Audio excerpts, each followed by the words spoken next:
네, 안녕하십니까. 자유교원 세미나에 오신 여러분을 환영합니다. 요즘 트럼프 정부가 내놓고 있는 이 관세 정책, 우리 경제에 상당한 압박이 되고 있는데요.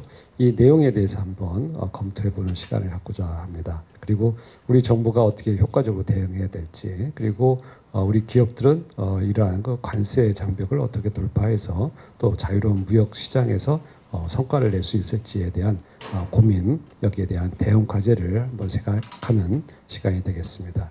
사실 관세는 상호간 양국 간에 있어서 서로 손해가 되는 것입니다. 소비자에게도 피해를 줄 뿐만 아니라 경제 전반적으로도 경제를 위축시키는 부정적인 효과를 줍니다. 그래서 양국 간에 서로 관세를 낮추어 왔는데도 불구하고 이번에 관세 전쟁이 불붙은 것은 아마도 미국이 중국과 함께 벌이는 이 경제 전쟁의 여파가 아닌가 싶습니다. 한편으로는 이 중국의 패권 도전에 대해서 미국이 단호하게 경제적으로 대응하는 것은 정치적으로 어느 정도 이해할 수 있겠습니다만, 우리나라는 전통적인 미국과의 우방 국가로서 또 자유무역을 통해서 성장해 왔고, 미국의 자유로운 무역을 통해서 미국과의 그런 협력이 강화되어 온 나라입니다. 그렇기 때문에 이 자유무역의 정신이 훼손되거나 또 우방 국가에 대해 지나치게 과도한 관세는 상호간 국가의 신뢰를 좀 허무는 그런 부작용을 야기할 수도 있습니다. 그래서 이번에 이 트럼프의 관세 정책이 가져올 파급 효과, 그리고 이 관세에 관한 정부 간 협상이라든가 이런 문제에 있어서 우리는 어떻게 좀 더 효과적으로 대응해야 될지 하는 그러한 심도 있는 논의가 필요한 때입니다. 그래서 두 분의 전문가를 모셨습니다. 그래서 하상법 박사님과 김혁중 박사님 두 분이 이 분야의 최고의 전문가입니다. 같이 한번 말씀을 들어보시고 우리가 이 어려운 난제, 이 관세 전쟁을 효과적으로 또 슬기롭게 극복하는 그러한 지혜를 모으는 그런 시간이 되었으면 합니다. 고맙습니다. 네, 안녕하십니까.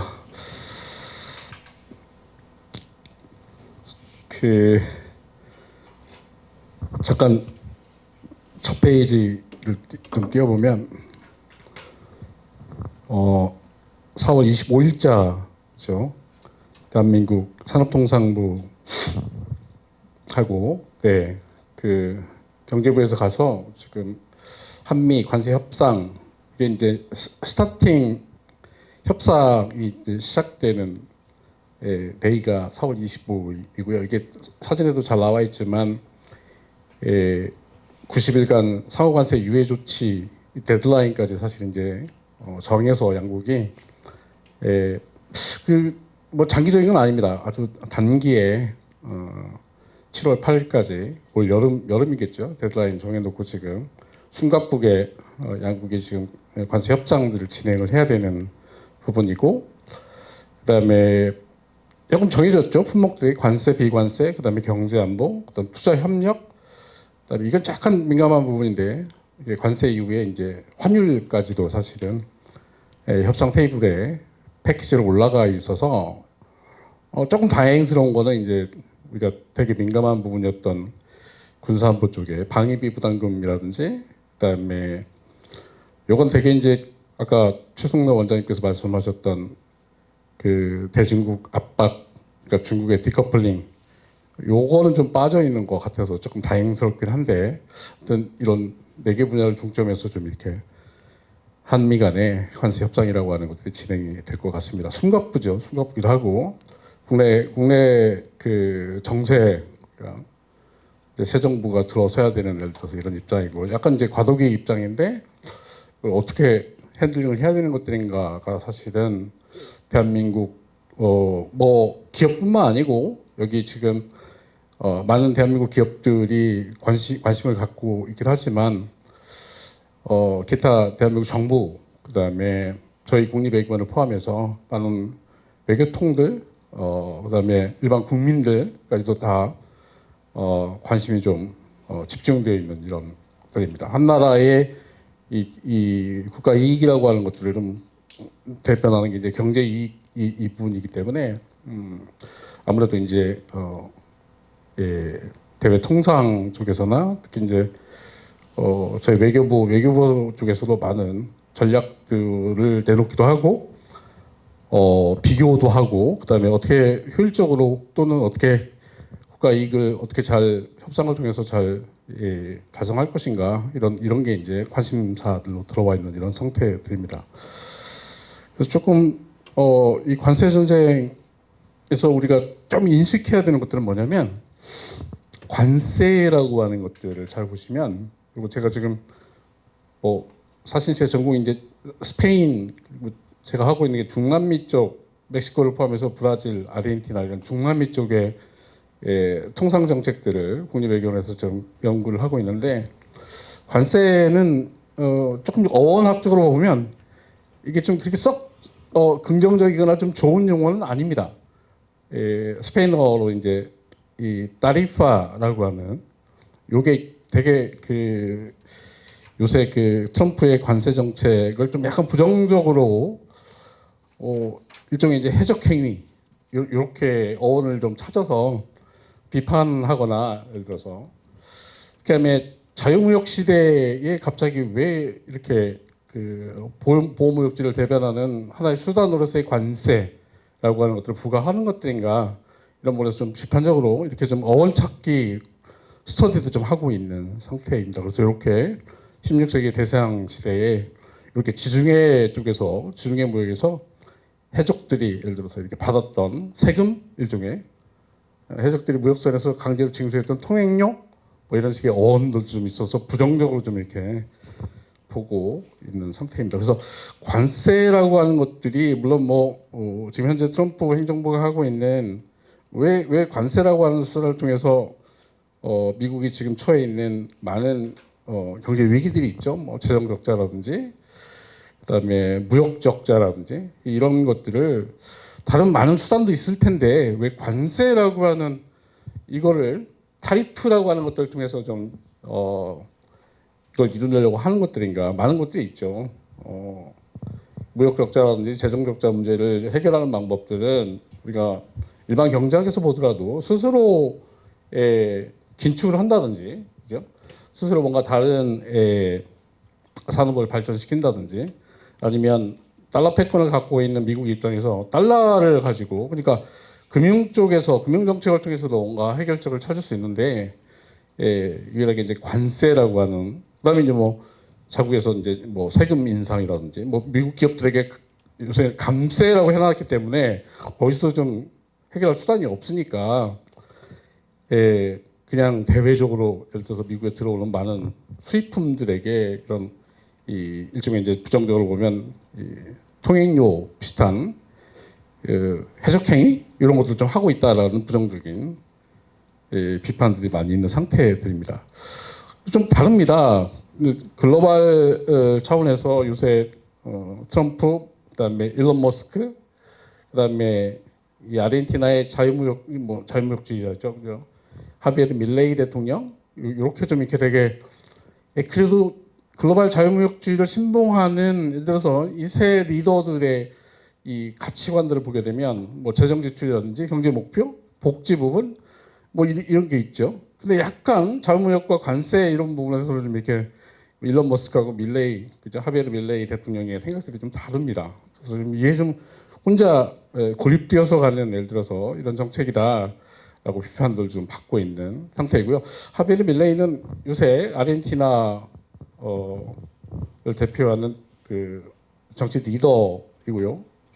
그 아르헨티나 경제 위기를 단시간 안에 예를 들어서 인플레이션을 좀 낮춘다든지 긴축 정책들을 통해서 재정을 좀 회복시키는 예를 들어서 이런 분에서는 이게 뭔가 좀 아르헨티나 경제를 구하는 새로운 어떤 이런 경제 리더다 이렇게 평가를 받고 있는 인물이기도 하다는 거 우리가 좀 잘 알고 있습니다. 제가 좀 다르다라고 하는 것들을 볼 수가 있는 상태들이고요.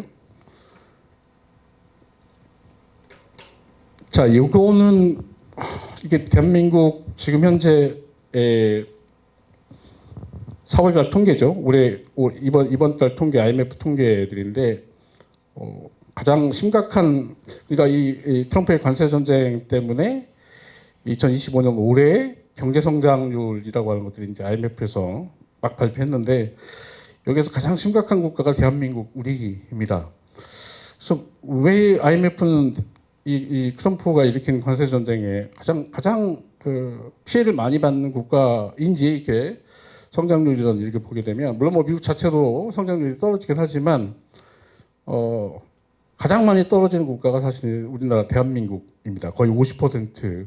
기존의 이 성장률이 되게 좀 2.0 이랬다가 2025년 말경 가면 거의 절반 정도로 떨어질 것이다. 뭐 이런 식의 나오는데 분석 왜 이런 통계들을 내놨는지에 대한 예를 들어서 그 사유 그러니까 이유들을 봤더니 한국의 지금 현재 이 교육국이죠. 교육국에서 가장 수출 비중이 높은 국가가 두 나라가 미국과 중국이기 때문에 그죠?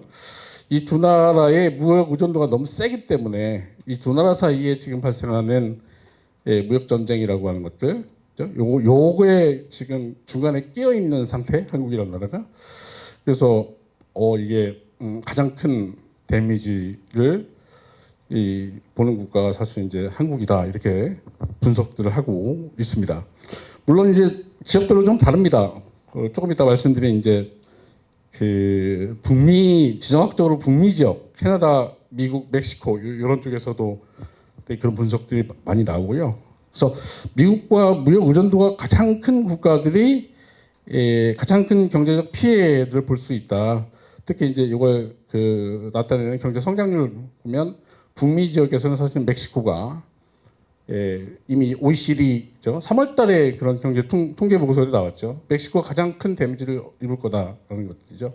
그래서 골자는 그렇습니다. 무역 의존도가 강한 국가들이 경제 피해를 가장 많이 받을 것이다. 이거 어떻게 해야 되는지 협상 테이블에 잘 앉아서 현재 한국이라든지 멕시코라든지 뭔가 비슷한 처지에 있는 국가들 입장에서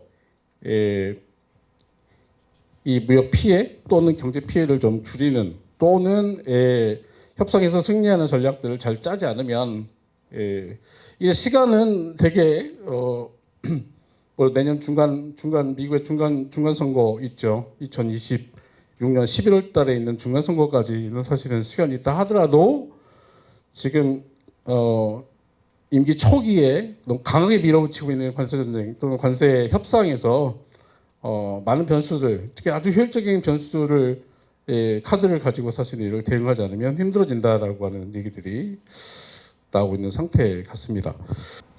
그래서 지금 현재 한국이 IMF의 이 통계에 의하면 2025년 말에 가장 피해를 볼 수 있다 이런 위기감들이 있고 그 중심에는 한국의 무역이 너무 지나치게 미국과 중국의 1, 2위죠 그냥. 너무 지나치게 좀 집중돼 있다. 의존성이 너무 세다. 예를 들어서 이런 분석들을 하고 있는 상태이고요. 이게 좀 중간에 낀 것 같습니다. 지금 현재. 그래서 이것들을 좀 잘 풀어내야 되는 예를 들어서 이런 입장에서 얘기를 좀 해보고요. 그리고 좀 2024년 작년이죠. 대중무역 패턴들 이렇게 좀 분석들을 했습니다. 지금까지는 그러니까 중국이 2001년 WTO에 가입하고요. 그다음에 2015년이죠. 한중 FTA를 맺었고 이러면서 그동안은 꽤 두 나라가 한국이나 중국이 서로 좀 이렇게 경제 이익들을 좀 공유하는 이런 체제로 발전했습니다. 우리나라의 중간재죠. 이런 것들이 전부 다 중국으로 들어가고 중국은 이 중간재를 받아가지고 완제품을 만들어서 전 세계 시장에다가 예를 들어서 그래서 뭐 대미 무역 흑자들 어마무시하게 많이 이제 멕시코를 포함해서 많이 이렇게 얻어냈던 것들인데 이게 이제 점차적으로 좀 무역 패턴이라고 하는 것들이 좀 바뀌어 나가고 있는 상태인데 대표적으로 이제 여기를 보시는 중국의 내수 부진 요새 뭐 부동산 침체 그다음에 이런 거 있고 그다음에 이제 중간재도 한국에도 받지 않는 것이 아니라 스스로 자립을 할 수 있는 이런 능력들이 생겨난 상태 이런 것들이 좀 있습니다. 뭐 기술 패권 때문에 중국하고 미국이 요새 많이 싸우죠. 싸우고 있긴 한데 스스로 이게 이제 기술 패권 쪽에서 중국의 뭐 반도체 굴기 뭐 이런 것들이 나오면서 이제 과학기술 쪽에서도 꽤 중국이 스스로 독립해서 발전할 수 있는 경제 발전할 수 있는 기술들을 보유하게 됨으로 인해서 우리가 점차적으로 이제 이런 부분에서는 경쟁력이 좀 떨어진다라는 그래서 한국이 갖고 있는 뭔가 독립적인 이런 몇몇 품목에서의 이 경쟁력 우위라고 하는 것들 많이 일어나고 있다. 그래서 좀 위기다라고 많은 전문가들 분석들을 해놓고 있는 상태들인데요. 미국은 그다음에 이제 조금 좀 달라졌습니다. 2024년에 미국은 좀 점차적으로 이제 중국은 줄어들고요. 대미 수출이 사실 이제 더 많이 늘어났죠. 더 많이 늘어났고 중국에 이어서 2위이긴 하지만 작년에 1등이 중국이었고 그다음에 2위가 사실 이제 미국이었다. 근데 이제 그 갭들이 사실 많이 줄어들고 오히려 작년에는 중국보다도 미국 쪽에 더 많은 한국이 무역을 한 통계들이 나와 있죠. 자동차, 반도체, 기계, 컴퓨터 뭐 이런 쪽에서 우리나라 기업들, 굴지의 기업들이 굉장히 많이 들어가서 미국에 투자들을 했고요. 이 바이든 체제였긴 했지만 굉장히 많이 우리가 잘 아는 바이든 행정부 자체에서도 사실은 대한민국의 많은 대기업들의 투자를 유도한 그죠? 이런 정책들을 많이 했기 때문에 자, 여기서 되게 이제 대한민국에 있는 한국무역협회 이런 데서는 이렇게 결국은 중국이나 미국이나 한국에 굉장히 중요한 무역 대상 국가들인데 이렇게 두 나라 사이에서 우리는 어떻게 해야 되는지 이렇게 얘기를 하죠. 미중 갈등과 중국의 자립도 강화 움직임을 고려하면 대중 수출 증가세가 이어가기는 굉장히 쉽지 않을 것 같다. 그래서 한미 동맹이라고 하는 걸 축으로 첨단 산업 분업 체계와 공급망 강화를 통해 트럼프 행정부 2기에도 미국과 상호 보완적인 교역을 늘려야 할 것이다. 예를 들게 이렇게 그러니까 둘 다 중요한데 한국에는 중국도 중요하고 미국도 중요한데 이 패턴이나 트렌드라고 하는 것들이 전부 다 이렇게 좀 덜 중국 그다음에 more 아메리카 예를 들어서 이런 식의 패턴들이 바뀌고 있다라고 하는 것들 잘 짚어주고 있는 것 같습니다. 관세 정쟁의 목적과 방향 이거는 뭐 많은 전문가들이 얘기하지만 제가 봤을 때는 보호무역지 강화 그다음에 군사안보 안보를 연계하는 것들이죠. 특히 이제 아까 제가 멕시코 사례 말씀드렸지만 불법 이민자라든지 펜타닐 마약 문제 해결 이것들이 있었고요. 그다음에 숨어 있죠. 빨간색으로 제가 표시했지만 중국과 디커플링 이게 굉장히 중요한 것 같습니다. 뭐 자본주의 역사 발전이라든지 그다음에 패권국 또는 패권국가 이론 이런 것들 되게 많이 보면 국제 정치에서 이 투키티테스의 함정 이렇게 많이 하잖아요. 개도국이 어느 정도 전 세계 글로벌 정치에서 패권이라고 하는 것들을 유지하기 위해서는 2위로 올라오는 국가는 사실은 가만두지 않는다라고 하는. 그래서 뭐 전쟁사들이 꽤 많이 있는데 여기 이제 중국이 지금 현재 무역이라든지 다양한 영역에서 기술이라든지 이런 데서 치고 오기 때문에 중국과의 전면전은 아니지만 올라오고 있는 중국을 좀 이렇게 눌러줄 필요가 있다는 의미에서 미국이 전략적으로 사실 이제 관세 전쟁을 시작했다라고 하는 부분에서 이게 모르겠습니다. 이게 그냥 가장 마지막 목표 지금 현재 많은 동맹국들을 포함해서 관세를 부과하고 인상하고 압박을 하고 이런 것들이 결국 최종 목표가 중국과의 디커플링이 최종 목표인지에 대한 예를 들어서 이런 것들은 대놓고 얘기를 하지 않기 때문에 모르겠지만 국제정치 분석가들은 결국은 중국과의 디커플링이라고 하는 것들을 통해서 또는 지속적인 미국의 패권 유지라고 하는 차원에서 이게 지금 진행되고 있다라고 보고 있는 것 같습니다.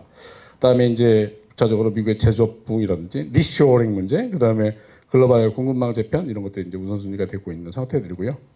근데 좀 쉽지 않을 것 같습니다. 미국 내 제조업 활성화 이것들도 이게 단시간에 되는 문제들은 아닌 것 같은데 아무튼 이게 이제 그동안 잃어버렸던 메이드 인 아메리카에 대한 지금 현재 미국 정치, 국내 정치겠죠. 미국 국내 정치에서 유권자들이죠. 트럼프를 지지하고 있는 굉장히 많은 유권자들, 그런 어떤 연방주들, 이들이 바라는 예를 들어서 새로운 일자리, 대개 이제 이런 것들이 제조업 부분에 있기 때문에 그들의 어떤 지지 충성도 이런 부분에 맞게 산업 정책, 경제 정책을 펴다 보니까 제조업을 부흥시켜야 된다라고 하는 예를 들어서 이런 전략들이 미국 국내 정치 또는 산업 정책에서 나오고 있는 것 같고요. 어마무시하죠. 결국 145% 이거는 뭐 초유의 관세 부과라고 얘기하는데 이렇게 진행이 되고 있는 것 같습니다. 자, 근데 그 저희 외교부나 국립외교에서 보는 것들은 결국은 이걸 실현하기 위해서 결국 최종 목표가 중국이라고 하는 나라를 압박하는, 예를 들어서 이거 또는 그 패권 전쟁에서 결국은 중국을 물리치고 미국이 계속해서 패권을 유지하려는 전략에서 하고 있는 일련의 이 관세 전쟁 또는 관세 협상의 과정이라고 하는 것들이 잘 보니까 이런 거죠. 동맹국 중심의 전시효과 외교들을 하고 있다. 그래서 가장 먼저 했던 게 이제 그 1월 20일 날 취임하자마자 바로 2월 달부터죠. 가장 지정학적으로 가까운 또는 USMCA라고 하는 자유무역 협정 국가들이죠. 옆에 있는 캐나다와 미국을 대상으로 해서 관세를 매기기 시작했다. 물론 이제 이후에 유해 뭐 이런 조치들이 나오고 했지만, 그리고 이제 대응도 달랐죠. 캐나다하고 멕시코는 좀 다른 것들이 있었는데, 요게 그 뭐랄까 그 관세 전쟁 전략 트럼프에 보면은 이게 동맹국 중심의 전시 효과. 그러니까 동맹국을 먼저 협상 대상에 올려놓고 잘, 예를 들어서 뭐 그게 이제 어느 정도 관세를 깎아주든지, 아니면 다른, 예를 들어서 이 일종의 이제 이런 어떤 그 뭐랄까요, 이 결국 최종 목표가 중국이기 때문에 이런 그 동맹국들을 좀 길들이는, 예를 들어서 이런 외교, 좀 막 테이블에 앉혀놓고 예를 들어서 뭔가 좀 관세 협상에서 승리를 했다라고 하는, 그래서 이런 사전 샘플들을 많이 만들어놓고 결국 중국을 계속해서 이렇게 다른 국가들, 예를 들어 한국도 그렇고 일본도 그렇고 멕시코도 그렇고 다들 하고 있으니까 결국 중국도 좀 이쪽에 좀 따라와라고 하는, 예를 들어서 이런 압박들이라고 하는. 근데 이게 쉽지 않다라는 것들이죠. 1차적으로 보면 2월 달부터 했던 것들을 보면 가장 그죠? 멕시코, 캐나다 동맹국들이잖아요.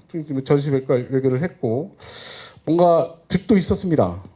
득이 있었죠. 예를 들어서 뭐 불법 이주자 문제에서 지금 현재 뭐 가시적인 효과들이 좀 나오고 있고, 펜타닐 마약 문제 이런 것도 되게 이제 국경에서 단속을 한다든지, 그다음에 불법적인 이런 마약 거래들을 이 단속을 한다든지 이런 다음에 이런 게 좀, 그러니까 미국이 가장 그 국경을 맞대고 있는 멕시코와 물론 해결되는 건 아닙니다. 이 펜타닐 마약 문제라고 하는 것들이 결국은 뭐 단기적으로 이런 몇몇 그죠, 마약 카르텔들을 갖다가 단속한다든지 이게 굉장히 오랫동안 사실은 북미 지역에서 결국은 안보 이슈로 사실은 지금까지도 해결되지 않았던 것들이기 때문에, 단기적으로 이렇게 관세라고 하는 무기를 앞에다 전면에 내세워서 상대방 국가를 예를 들어서 압박을 해서 펜타닐 마약 문제 이런 것들을 압박을 해서 얻는 성과라고 하는 것들이 이렇게 큰 성과들은 사실 아니고요.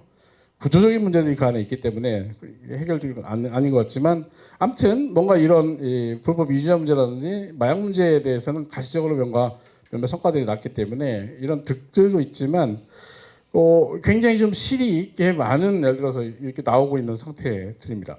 특히 이제 캐나다 같은 경우는 어마무시하게 많은 강한 보복 있었고요. 문화적으로도 그렇고, 여러분 잘 아시다시피 캐나다가 지금 현재 총선이 끝났죠. 총선이 끝났는데도 지금 현재 그 한 나라의 이 국내 정치 이슈에서 트럼프가 사실은 유권자들의 표를 가르는데 영향을 주는 이런 변수로 득장들을 해버렸기 때문에 가장 친근한 이웃 국가였던 캐나다마저도 사실은 이제 반미주의라든지 이런 게 좀 등장을 하고 있어서 득보다 실이 많은 거 아니야? 뭐 이런 식의 분석들도 나오고 있는 상태이고요. 멕시코 같은 데는 이게 지금 잠깐 제가 보고서를 보여줬지만 외유 내강형 이렇습니다.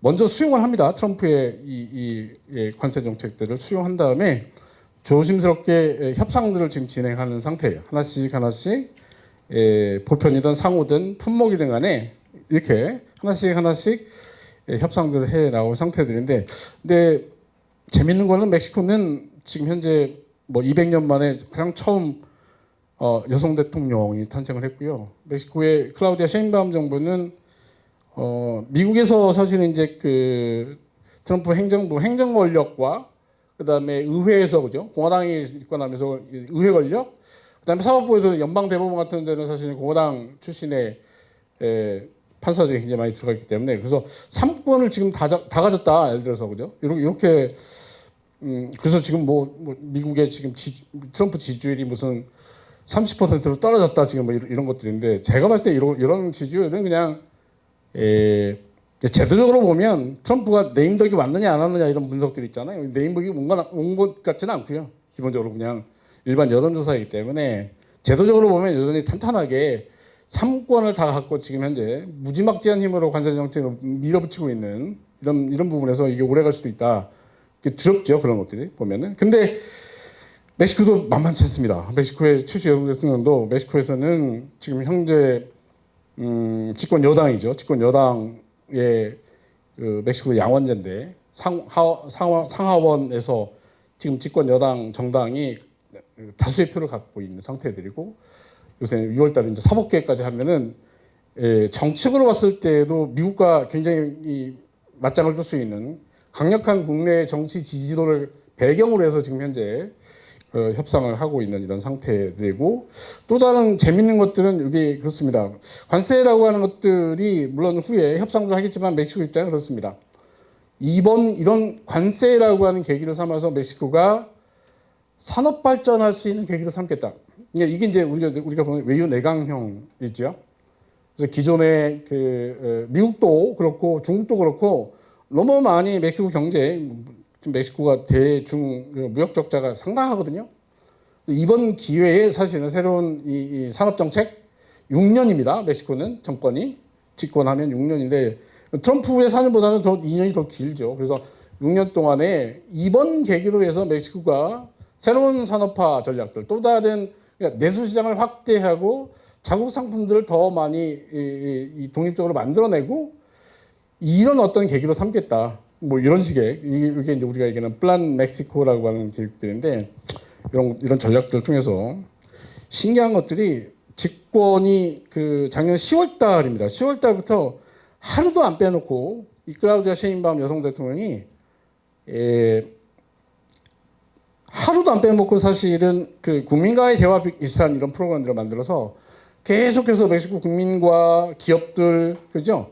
그다음에 관련 정책 관료들을 앞에 전면에 내세워서 아주 디테일하고 구체적으로 이렇게 우리는 산업화를 새롭게 할 거야라고 하는 이렇게 투자할 거야라고 하는 것들을 끊임없이 소통하고 대화해 왔습니다. 그래서 그 불안한 예를 들어서 트럼프의 관세 정책에 내부적으로 좀 내부적 소통, 대화 이런 것들을 통해서 국민들을 다독이고 할 수 있다라고 하는 예를 들어서 이런 것들을 심어주고 이렇게 좀 해오고 있는 이런 상태입니다. 이게 되게 이제 이런 대외적인 협상에서 가장 중요한 것들이 한 국가의 어떤 정책 안정 문제, 그 다음에 리더십, 그죠? 정치 리더십 이런 것들이 굉장히 중요한데 이런 것들을 좀 잘하고 있다. 이게 이제 대한민국 입장에서 좀 아쉬운 예를 들어서 대목이긴 한데 그래서 흔들리지 않습니다. 흔들리지 않고요. 뭐 하루가 다르게 예를 들어서 유예하기도 하고 다시 품목별로 부과하기도 하고 이래도 멕시코 언론이라든지 이런 데서는 흔들리지 않는다. 이게 이제 굉장히 멕시코만이 갖고 있는 독특한 부분이라고 볼 수가 있는 상태들이고요. 그래서 그 얘기 나오죠. 여기서 이제 2025년 멕시코가 아마 가장 큰 지금 현재 피해를 볼 거다. 미국도 물론 피해를 보겠지만 관세 인상으로 최대 피해국은 미국 경제 의존도가 멕시코의 상품의 거의 80%가 미국 시장으로 들어갑니다.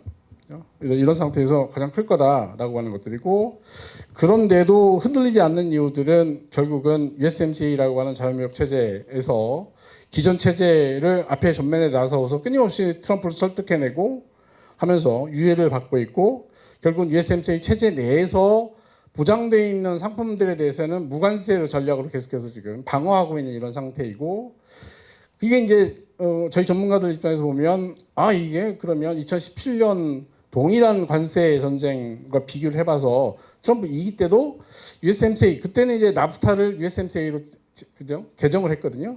다른 시스템으로 바뀌었는데 아마 2025년 올해 아니면 2026년에 USMCA가 다시 재개정될 거다. 지금 이런 상태로 간다고 한다면 몇몇 협정안들이 좀 바뀌면서 근데 조금 두려운 거는 여기에 새로운 관세 동맹으로 할 수도 있다. 좀 더 타이트하게 묶일 수 있다. 물론 캐나다를 잘 설득해내야 되겠지만 캐나다가 워낙 지금 현재 그죠? 트럼프 관세 전쟁에서는 굉장히 좀 하드하게 예를 들어서 반응하고 있는 이런 국가라서 그래서 새로운 뭔가 이 커스텀스 유니온이라고 하는 관세 동맹으로 갈 수도 있다. 그래서 좀 더 캐나다와 미국과 멕시코가 더 끈끈하게 묶을 수 있는 예를 들어서 이런 체제로 전환해 갈 수도 있기 때문에 이런 부분은 잘 봐야 된다라는 것들이죠. 왜냐하면 이미 한번 그죠 트럼프 1기 때의 북미 시장이 이런 한번 변화를 한번 줬기 때문에 트럼프 2기 때도 비슷하게 뭔가 좀 초창기에 갈등이라고 하는 것도 있지만 결국은 다시 캐나다가 무역 의존도라든지 상호방의 피해를 줄이기 위해서는 사실 다시 할 수도 있다라고 하는 전망들이 나오고 있어서 여기 들어가 있는 특히 멕시코에 들어가 있는 한국 기업들 입장에서는 이런 어떤 트럼프 1기와 2기 사이에 뭐 좀 다르겠죠 사실은 경제 환경이 다르고 그다음에 비율도 다르겠지만 뭐 이런 이 북미 시장 내에서의 무역 체제 또는 이 경제 통합체 이런 것들이 어떻게 변해왔는지도 좀 이렇게 약간 제도적인 측면이 있긴 하지만 좀 봐줄 필요가 있다라고 하는 것들이고 그렇습니다. 그래서 지금 현재 두 번째 지금 하고 있죠. 가장 가까운 멕시코와 캐나다 2차 지금 현재 동맹국 중심 전시 효과의 외교들을 트럼프가 하고 있는데 5나라를 지금 그죠? 우선 협상 대상으로 불렀잖아요. 일본, 영국, 호주, 한국, 그다음에 인도까지 5국가를 불러가지고 지금 하고 있는 물론 인도는 뭐 이 미국의 경제 의존성이 그 동맹국은 사실은 개념은 아니지만 인도 태평양 인태 전략 뭐 이렇게 이제 되게 다른 관점에서 보면 인도가 왜 미국의 가장 강력한 예를 들어서 그죠 동맹국인데라고 하시는 분도 있겠지만 무역이나 경제적 관점에서 보면 그런 건 아닌 것 같고요. 또 인도까지 지금 불러들여서 지금 동맹국 중심 전시효과 2차 지금 협상들을 진행을 하고 있습니다. 이게 이런 나라들과 잘 해야 사실 이제 3차 또는 뭐 다수의 그죠 그다음에 마지막으로 중국과 이렇게 아니면 중간에 이런 과정 속에서 이런 어떤 협상에서 미국이 안정적으로 그죠 협상들을 해내면서 외부에서 중국을 압박하는 예를 들어서 이런 외교 전략들을 펴고 있는 그런 상태 같습니다. 여기 오른쪽에 보면 대표적으로 올라오는 게 이제 10대 무역 적자국 미국의 이런 대상 국가들을 통해서 사실은 하나씩 진행을 하고 있는 것 같습니다. 그래서 조금 더 대한민국은 지금 어떻게 해야 되는 것들인가에 대한 문제들에서 보면 그러니까 그 동맹국 중심의 저시 효과 외교 1차, 2차, 뭐 3차 그다음에 최종적으로 중국과 결국은 만나겠지만 그 과정에서 대한민국은 사실은 이런 것 같아요. 국내 정부와 기업 간의 내부 협상 시스템 이게 굉장히 좀 아쉽죠. 기업 따로 가서 예를 들어서 트럼프 예를 들어서 대한민국 현대자동차가 미국에 투자하겠다 예를 들어서 이런 것들은 정부 입장에서 보면 굉장히 아쉬운 것들입니다.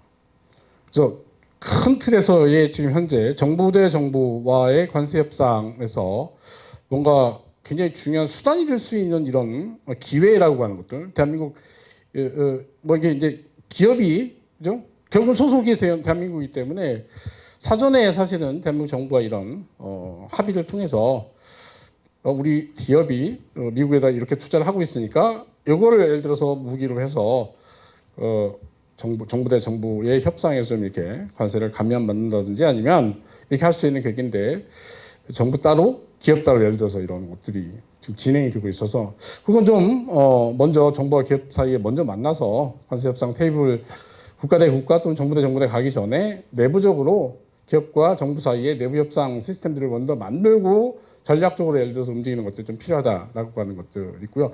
그런 기회들이 꽤 많았습니다. 근데 많이 놓쳤죠 대한민국이. 일본은 굉장히 이런 거는 잘하죠. 기업과 정부 사이에 그죠? 하나의 그 대외적인 이 미국이라고 하는 변수를 놓고 이런 거 잘하죠. 좀 우리가 이런 것도 좀 생각을 해야 될 것 같고요. 자, 제도적 접근이 중요합니다.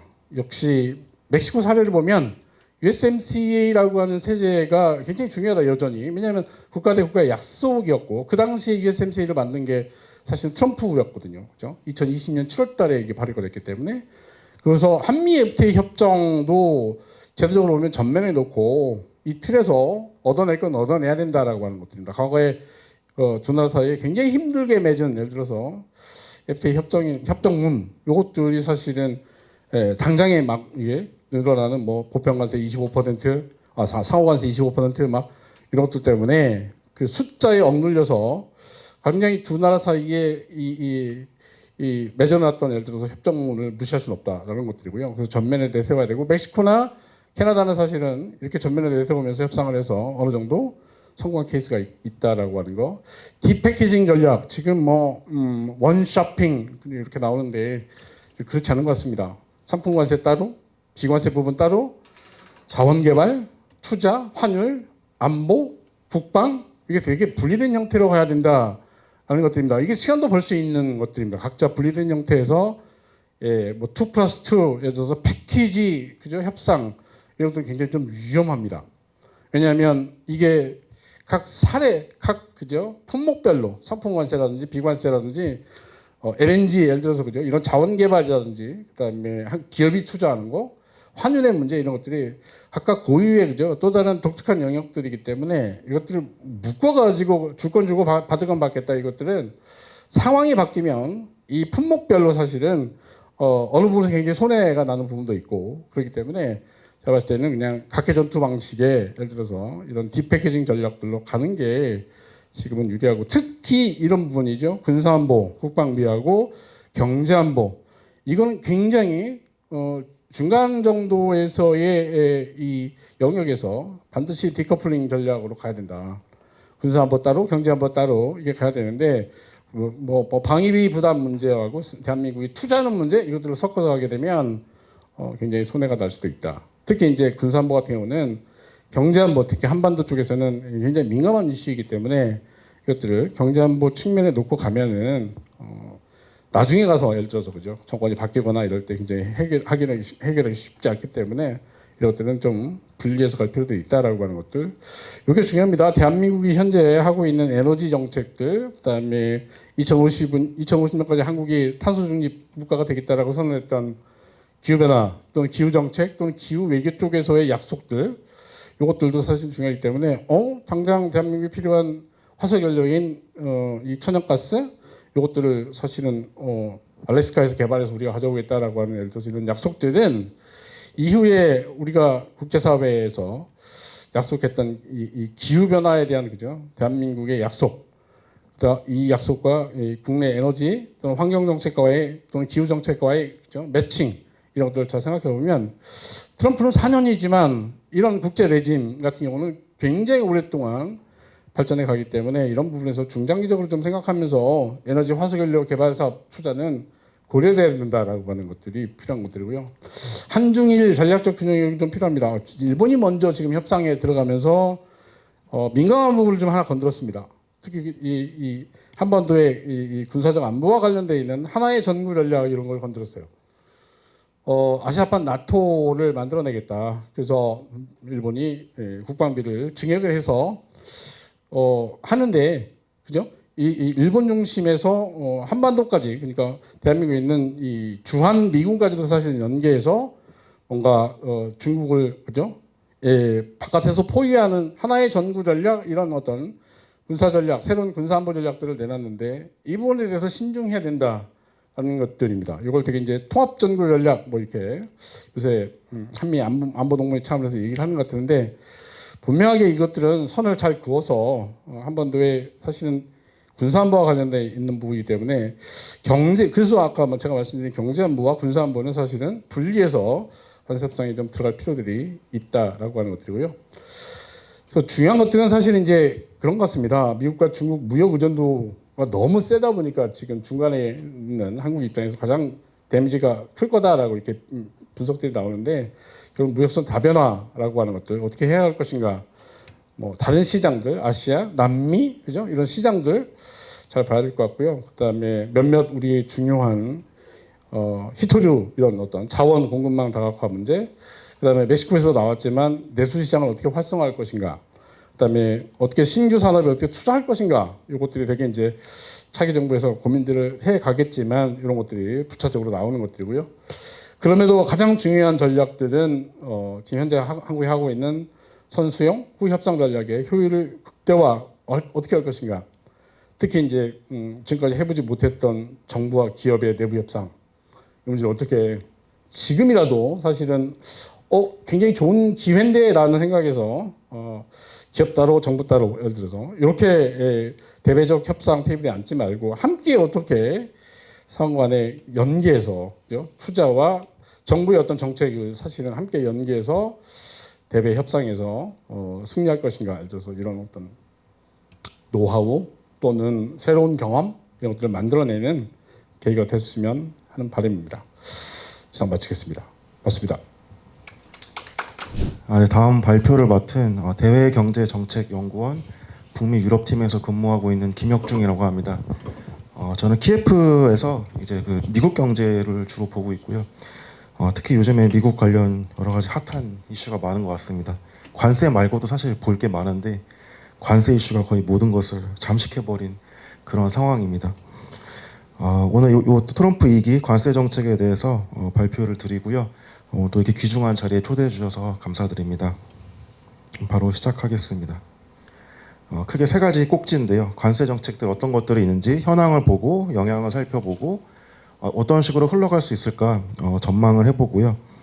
간단하게 우리 기업이나 정부에 대한 시사점을 말씀을 드리도록 하겠습니다. 30분 시간이 있기 때문에 꼭 맞춰서 끝내도록 하겠습니다. 일단 전반적으로 보시면 트럼프 2기 관세 정책 같은 경우 여러 가지가 시행이 됐었는데 이거를 한 슬라이드에서 이제 정리를 해보면 특히 한국에 대해서는 이 아래 그림처럼 보실 수 있을 것 같습니다. 이 그림은 이제 2024년 기준으로 이제 우리나라의 이제 미국의 이제 대한국 수입액을 각 관세 조치에 따라서 이제 분리했다. 이렇게 보시면 될 것 같아요. 그래서 232조 관세는 철강, 알루미늄, 자동차가 시행 중이고 부품은 아직 시행 안 했지만 그리고 이제 반도체랑 의약품, 목재, 구리, 핵심 광물도 이제 곧 시행할 예정입니다. 근데 상대적으로 이 철강, 알루미늄 그리고 자동차 부분에 우리 대미 수출이 좀 많이 의존을 하고 있습니다. 그래서 이 부분이 상당히 중요하다.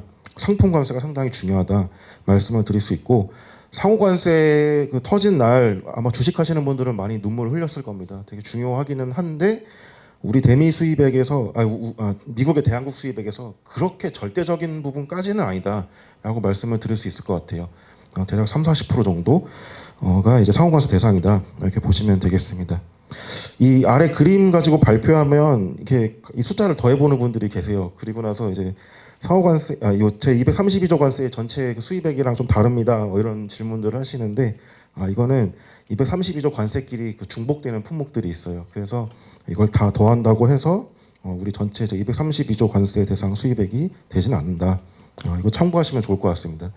그렇게 중요하지 않은 정보였는데 오늘 새벽에 제가 이 슬라이드를 수정하게 만들었는데 트럼프 2기 행정부에서 중복 관세는 일부 제외한 걸로 규정이 조금 바뀌었어요. 그래서 이제 그 부분은 뒤에서 조금 더 말씀을 드리도록 하겠습니다. 그러면 이제 개별 관세에 대해서 하나씩 보시면 이제 상호 관세는 거의 뭐 전 세계에다가 폭탄 투하를 했습니다. 뭐 러시아, 벨라루스 같은 경우는 빼고 거의 전 세계에다가 관세를 부과를 했다. 국가 간 차이를 이제 조금 보시면 좋을 것 같은데 보시면 이제 중화학공업 제품들, 뭐 자동차나 반도체 수출에 많이 의존하는 이제 일본이나 뭐 한국, 대만 이제 이런 국가들은 뭐 EU 이런 국가들은 상호관세 자체가 그렇게 많이 중요하진 않아요. 상호관세 외에도 수출하는 부분들이 우리 같은 경우도 거의 대미 수출의 40% 정도 되는 금액이 자동차 수출이기 때문에 품목관세가 조금 더 중요하다 이렇게 말씀을 드릴 수 있고 이건 사실 개발도상국이 대미 수출하는 이 지형을 상당히 크게 뒤흔들 걸로 이제 보입니다.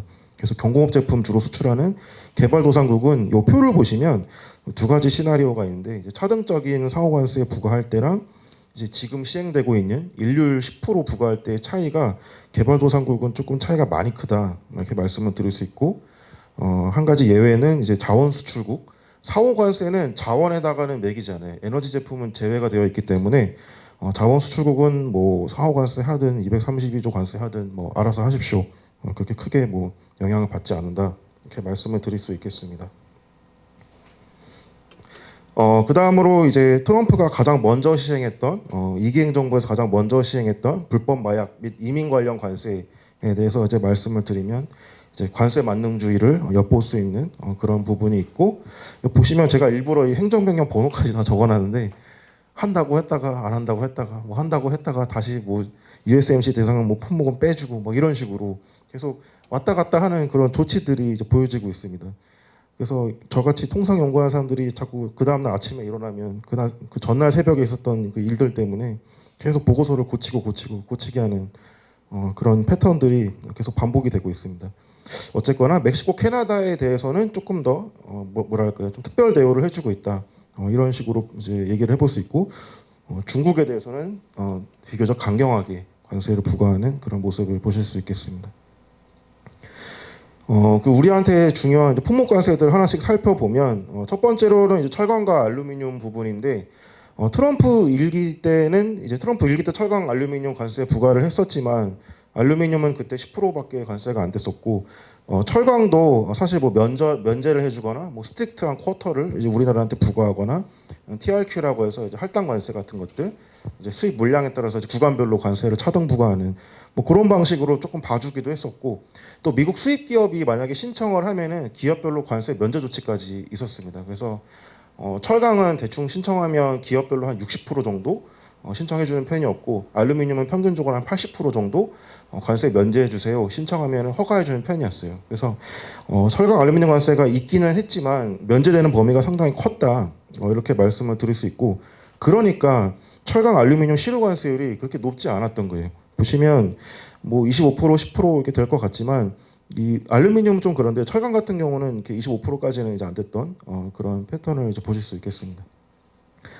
트럼프 이제 2기에 넘어와서는 이제 바로 이제 철강 알루미늄 232조 관세를 이제 강화했습니다. 그러면서 국가별 협약을 이제 모두 무효화했었고, 그 다음에 또 상무부 사이트 자주 들어가시는 분들은 이제 아시는 내용일 텐데, 이제 2월 10일부터 미국 상무부 안에 있는 산업안보국이죠, 이제 BIS가 추가 접수를 이제 받고 있지 않고 기존 심사 중이던 사안도 그냥 모두 다 디클라인해서 일괄 거부 처리까지 해버린 상황입니다.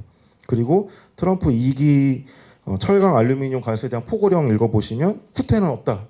뭐 no drawback shall be available이라는 문구를 이렇게 굳이 넣어놔서 절대 후퇴가 없다는 그런 뉘앙스를 이제 풍기고 있습니다. 하지만 그래도 이게 트럼프 1기 때의 사례를 보고 바이든까지 이게 이어져 왔지만 사례를 보면 완전히 철강 알루미늄 모든 분야 국산화가 어려워서 이거 그대로 끌고 갈 수 있을까?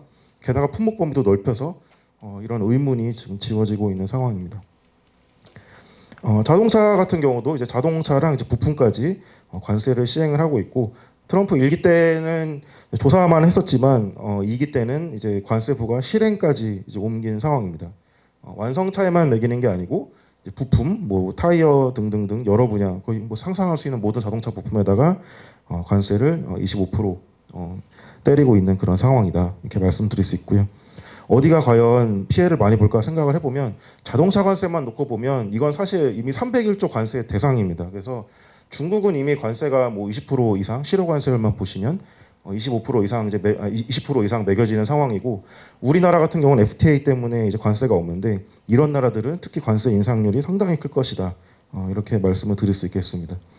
관세를 그냥 0에서 10으로 변하는 거랑 10에 10 더 얹어서 20으로 만드는 거랑 어디가 더 피해가 클지를 생각을 해보시면 0에서 출발하는 게 아무래도 더 피해가 큽니다. 가격 변화율도 크고 10에다가 10 좀 더 얻는다고 해서 100에다가 10도 얻는다고 해서 그렇게 큰 차이는 없는데 우리나라 같이 0에서 출발해서 25가 더 붙는 국가들은 아무래도 좀 피해가 있을 수 있다. 이렇게 말씀을 드릴 수 있겠습니다. 자동차 관세는 발표하고 그냥 거의 바로 즉시 시행이라고 보시면 되는 상황이기 때문에 미국의 1, 2월 수입액, 올해 1, 2월 수입액에는 큰 영향은 없었어요. 제가 보기에는 내수 관련된 영향들이 1, 2월 달에 있었던 것 같은데 이때는 자동차 관세 시행 전이기 때문에 미국 내수 관련 영향인 것 같은데 보시면 이제 뭐 한국을 비롯한 여러 나라들이 좀 대미 수출이 좀 줄었다 이렇게 보실 수 있고 멕시코가 예외입니다. 멕시코가 1, 2월 달 그 미국의 대멕시코 수입액이 작년 1, 2월 달에 비해서 29%나 상승했던 그런 모습을 볼 수 있겠습니다. 그래서 국가별로 조금 양상이 다르다 이렇게 말씀을 드릴 수 있고 자동차도 후퇴는 없다라는 이제 문구가 지금 적혀 있는데 그 문구를 적고 나서 민망하게도 오늘 새벽이었죠. 오늘 새벽에 관세부가 중복 범위를 이제 재조정했습니다. 재조정을 하고 부품 관세는 또 이제 약간 실질적으로 인하하는 취지의 새 행정명령과 포고령을 각각 발표했습니다. 이건 뒤에서 조금 더 자세히 말씀을 드릴게요. 반도체 같은 경우도 아직 관세 시행은 아니지만 예고 중입니다. 이제 의견 접수 기간이고요. 이거 정말 무슨 생각으로 이렇게 반도체 관세를 부과하겠다라는 건지 좀 의심이 됐습니다. 장비, 반제품, 완제품 이 세 분야를 다 매기겠다라는 거예요. 그러니까 이제 미국이 반도체 장비의 강국인 거는 맞아요. 그래서 자신감을 가져도 되지만 모든 장비를 미국이 다 만들 수는 없어요. 예를 들면 뭐 EUV 노광 장비 같은 것들, 미국에서 만들기 좀 어려운 품목들까지 지금 관세를 부과하겠다 이런 의도로 보여집니다. 그 장비 같은 경우도 HS 이제 8486이라는 그 코드인데 8486하고 끝이에요. 그냥 세부 세 번도 없어요. 그래서 8486 전체한테 관세를 매기겠다는 것 같은데 이게 과연 미국한테 좋은 정책인지 의심이 됩니다. 그러니까 약간 조금 벙벙하게 충분한 고려 없이 그냥 마구잡이로 시행한 그런 느낌이 없지 않아 있어요. 그리고 이제 국가별 수입액과 실효관세를 보시면 301조 관세 대상이기는 했지만 중국의 대중국주 수입액이 크고 사실 301조를 이 반도체 분야에 이렇게 세게 때리진 않았었어요. 아무래도 미국한테도 중요한 품목들이기 때문에 세게는 못 때렸었는데 이게 과연 이기 행정부에서 뭐 다른 품목처럼 25%씩 막 때릴 수 있을까? 그거는 좀 쉽지 않을 것 같다. 그것도 이제 우리가 가늠해 볼 수 있는 대목이다라고 말씀을 드릴 수 있겠습니다. 그리고 왜 미국이 이렇게 반도체 관세 세게 때리기 어려운지 오른쪽 열에다가 제가 간단하게 그냥 생각을 좀 정리를 했었습니다. 그래서 시간을 아끼기 위해서 관세 정책 전망 파트로 일단 넘어가겠습니다. 관세 정책은 사실 전망을 안 하는 게 맞는 것 같습니다. 왜냐하면 트럼프 본인의 말도 내일 바뀌기 때문에 트럼프한테 한 달 뒤에 관세 정책 어떻게 될 것 같아요라고 물어볼 수 있는 기회가 있더라도 본인의 말이 또 뒤집힐 거예요. 그래서 이 세상에 이거를 제대로 아는 사람은 트럼프도 모르기 때문에 아마 아무도 없을 것 같아요. 그래도 그냥 나름대로 생각을 해보면 금융시장, 뭐 경제성장, 물가, 타격의 반응, 협상 뭐 과정, 법적 문제, 뭐 미국 내 반응 여러 가지를 살펴봐야 될 것 같아요. 그래서 하나씩 간단하게 살펴보고 넘어가도록 하겠습니다. 일단 이제 금융시장은 좀 되게 재밌는 게 있는데 보시면 요 그 그래프에 미국 국채금리예요. 이제 1년물, 10년물, 30년물을 이렇게 표시를 해놨고 달러 인덱스라고 해서 이제 달러 가치까지 같이 표시를 했어요. 보시면 이제 1년물이 아무래도 이제 그 만기가 좀 작기 때문에 좀 낮은 편이고 10년물, 30년물은 이제 같은 만기로 환산해서 계산을 해도 그 위험 부담이 있기 때문에 좀 더 높은 편이에요. 그래서 뭐 여기까지는 상식하고 크게 다르지 않은데 보시면 일단 기본적으로 1년물, 10년물, 30년물 간의 이 스프레드라고 할까요? 이 갭이 그렇게 크지 않았었어요. 트럼프 취임 전만 해도. 그러니까 당선 시에 뭐 살짝 이렇게 장기 금리가 막 좀 치고 올라가긴 했지만 이렇게 뭐 아주 크진 않았었고 최근에는 이게 좀 많이 커진 상황이에요. 아까 제가 말씀드린 게 장단기 금리차는 어떻게 위험 프리미엄을 좀 가지고 있기 때문에 그 위험 프리미엄이 커졌다. 그 위험도에 대한 그 대가를 지불해야 되는 범위가 커졌다. 이렇게 말씀을 드릴 수 있고 보통 달러 인덱스랑 이 10년물 금리, 뭐 30년물 금리, 뭐 금리는 대체로 같이 가요. 왜냐하면 금리가 오르면 그만큼 이제 달러를 좀 많이 사야 되니까 달러 가치가 오르는 뭐 이런 식으로 이해할 수 있는데 최근에는 이게 바뀌었어요. 이게 보통 제가 이거 일부러 이렇게 그린 게 아니고 억지로 그린 게 아니고 진짜 이게 같이 가는 모습이었는데 제가 동그라미 친 부분을 보면 갑자기 검은색 선은 달러 인덱스는 내려가고 그다음에 요 10년물 금리를 빼고 30년 금리도 그렇고 다 같이 약간 올라가는 모습을 띠고 있어요. 그러니까 뭐냐면 이게 뭐 중국, 일본이 뭐 달러 국채를 막 열심히 팔았다 이런 얘기도 있지만 그게 다가 아닌 거예요. 그거 말고도 그냥 미국 국채에 대한 신념 자체가 많이 흔들리고 있다. 이런 것들을 이제 보여주고 있어서 이건 상당히 트럼프 정부한테 시사하는 바가 큰 것 같아요. 이렇게 마구마구 올라가 버리면 감당할 수가 없어요. 왜 감당할 수가 없냐면 미국 정부 지출 2024년 그 회계 원도를 보시면 그냥 순 이자 비용만 12%를 내고 있어요. 1.1조 달러. 1.1조 달러는 거의 1,000조 원이 넘는 어마어마한 금액인데 이거를 그냥 채권이자 갚는 데만 쓰고 있고 돈을 더 쓰려고 하고 있어요. 미국 상원은 정말 말도 안 되게 정부 부채를 증가시키는 그런 지금 정책들을 준비를 하고 있는데 이 상황에서 금리가 지금 더 얹어진다. 만약에 이 관세를 부과해서 그러면 이거는 진짜 그때부터는 걷잡을 수 없는 상황이 올 수 있을 것 같다. 이렇게 말씀을 드릴 수 있을 것 같아요. 어떤 티핑 포인트가 있어서 거기까지는 견딜 수 있지만 그 다음부터는 그냥 아무 짓도 안 해도 계속 그냥 재정 적자가 쌓이는 상황이 올 텐데 그거를 과연 미국이 감당할 수 있을까 쉽지는 않을 것 같아요. 그래서 이게 첫 번째 고려 사항이었고 두 번째는 경제 성장인데 뭐 긴 이야기 뭐 짧게 말씀드리면 이미 다 아시겠지만 여러 기관들 뭐 저희 키앱도 이제 준비하고 있는데 세계 경제 전망을 할 때 미국 경제가 상당히 기존 전망치에 비해서 후퇴할 것이다. 이렇게 이야기를 하고 있고 또 아까 그런 내용을 또 아까 저희 하상석 그 박사님께서 또 말씀해주신 바가 있습니다. 그래서 이제 그런 부분들이 있는데 더 심각한 거는 이제 어제 또 새벽에 많은 일이 있었는데 어제 새벽에 미국 상품 무역 수지 적자의 전망치 이제 first estimate이 나왔어요. 저는 그래도 1, 2월치보다는 좀 내려갈 거라고 생각을 했어요. 재정 적자가 그렇게 아예 상품 수지 이제 1, 2월 달 상품 수지 적자에 비해서는 3월 달 그렇게 크진 않겠지라고 생각을 했는데 상품 무역 수지 적자가 3월 달에도 오히려 더 올라갔다. 상당히 심각한 상황이어서 미국 GDP 1분기 꽤 볼만할 것 같다. 마이너스 성장까지도 점쳐지는 그런 상황이다라고 말씀을 드릴 수 있겠습니다. 근데 관세 부과하는 이 이유가 미국 내 투자를 증가시키기 위해서 하는 건데 그러면은 사실 경제 성장이 받침이 되어줘야 돼요.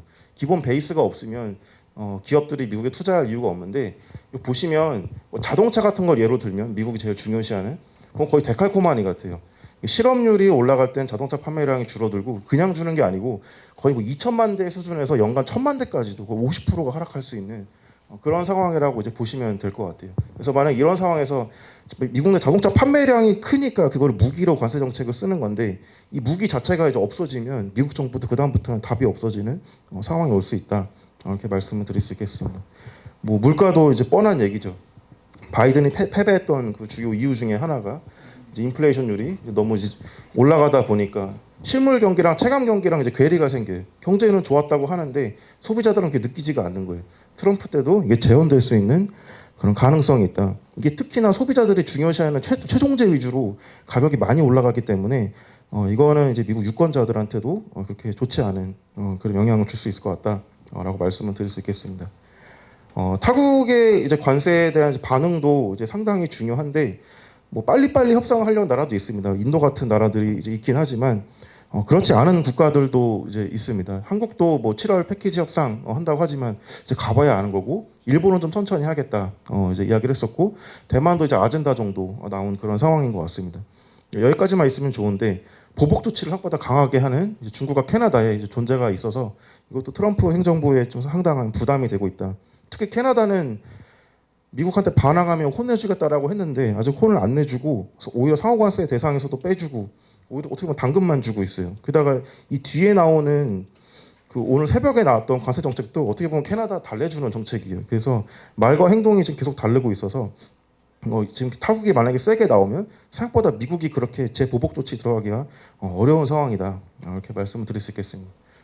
법적 문제까지도 이제 피해갈 수가 없어서 정말 사면 초과에 놓인 상황이라고 볼 수 있는데 이제 IEPA 가지고 상호관세 등등등을 이제 시행을 했었습니다. 근데 이거 과연 이게 법적 문제가 아예 없는가라고 물어보면 이게 판례가 있었고 판례에서는 맨 마지막에 결국에는 미국 행정부의 손을 들어준 적이 이제 있기는 합니다. 있기는 한데 그렇다고 해서 대통령이 무조건적으로 IEPA 가지고 관세 부과할 수 있다 이렇게 판례가 나오지는 않았던 상황이기 때문에 법 적응에서도 어떻게 이게 과연 판결이 나는지 가봐야 되는 상황이다라고 말씀을 드릴 수 있겠습니다.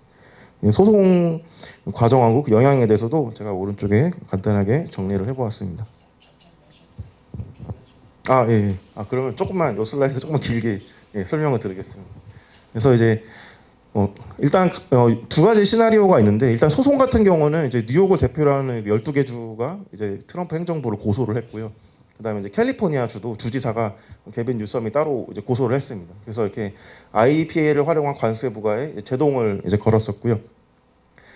이제 만약에 이제 행정부가 패소를 한다라고 하면 관세 부과를 못 하냐? 뭐 무조건 그런 건 아닌 것 같아요. 물론 지금 이제 IEPA를 근거로 한 국제긴급권한법을 바탕으로 한 이제 관세 같은 경우는 이제 물러야겠지만 대신에 이제 상호관세법을 제정하면 된다 이렇게 말씀을 드릴 수 있을 것 같습니다.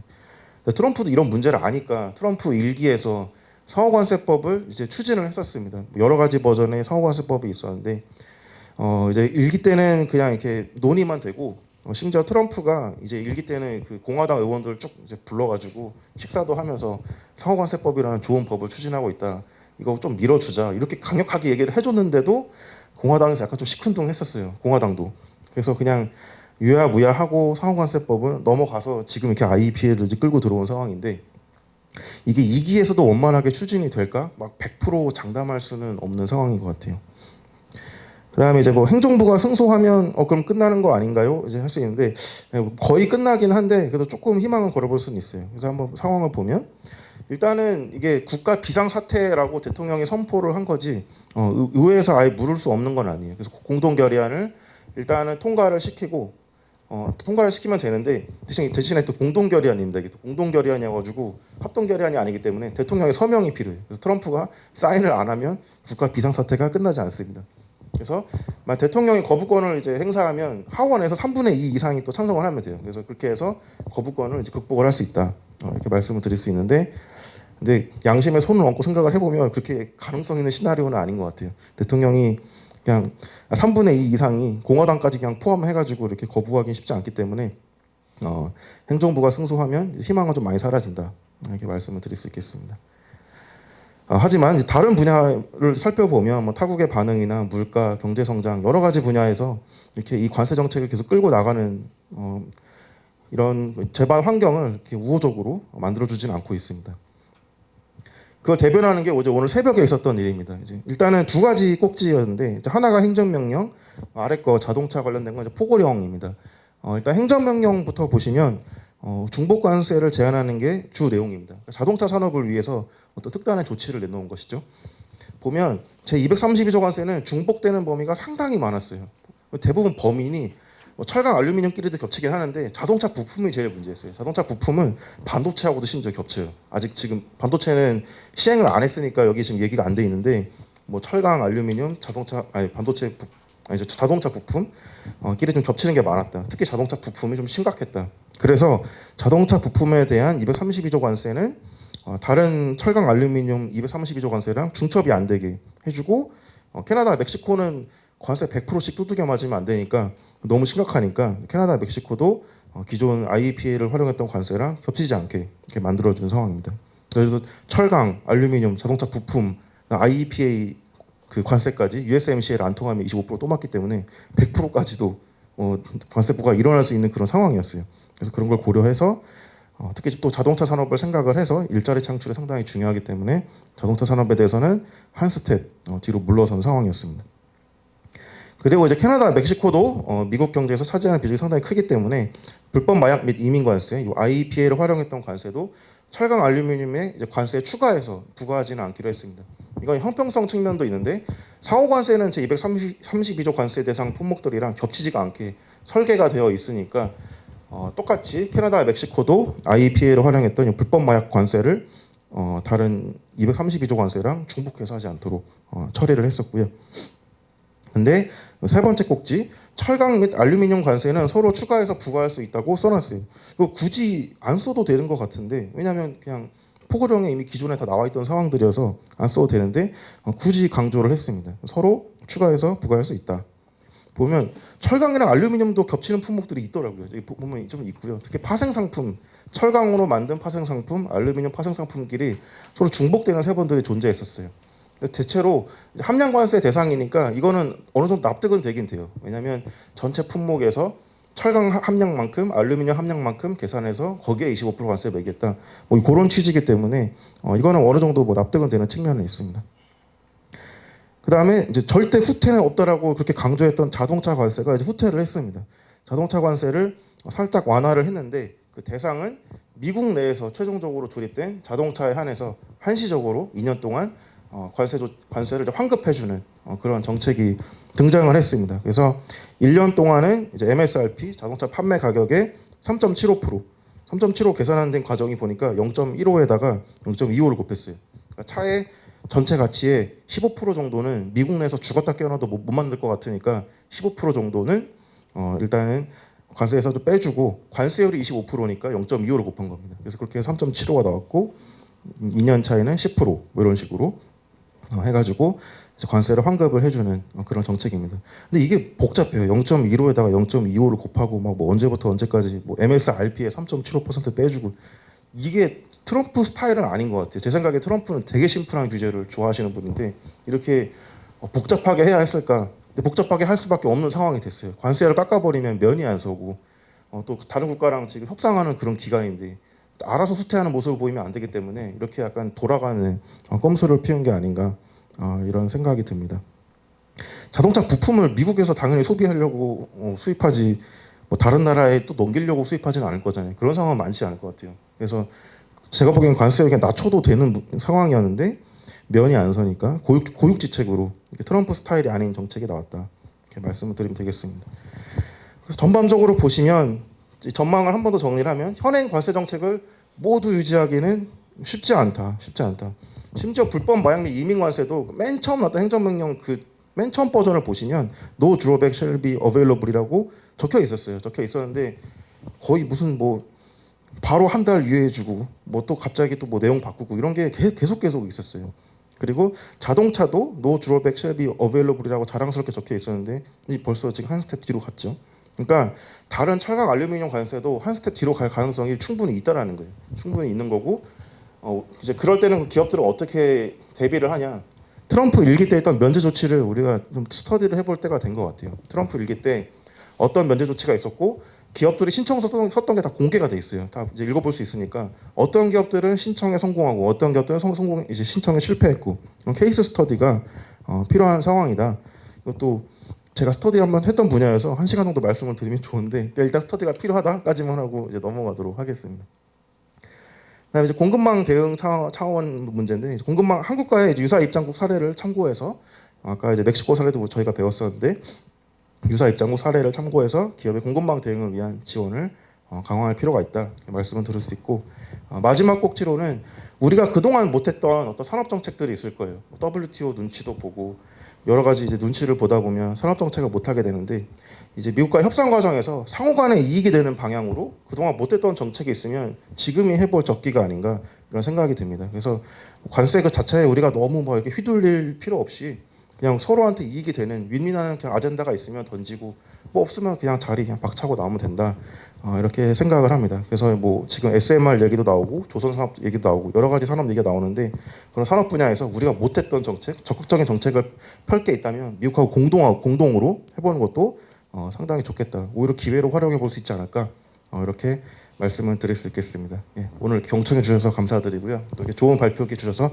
감사합니다. 네, 이상입니다. 예, 여러분 안녕하십니까? 오늘 트럼프 관세 정책과 한국의 대응 전략 세미나 두 분 우리 박사님 전문가 모시고 좋은 말씀 들었습니다.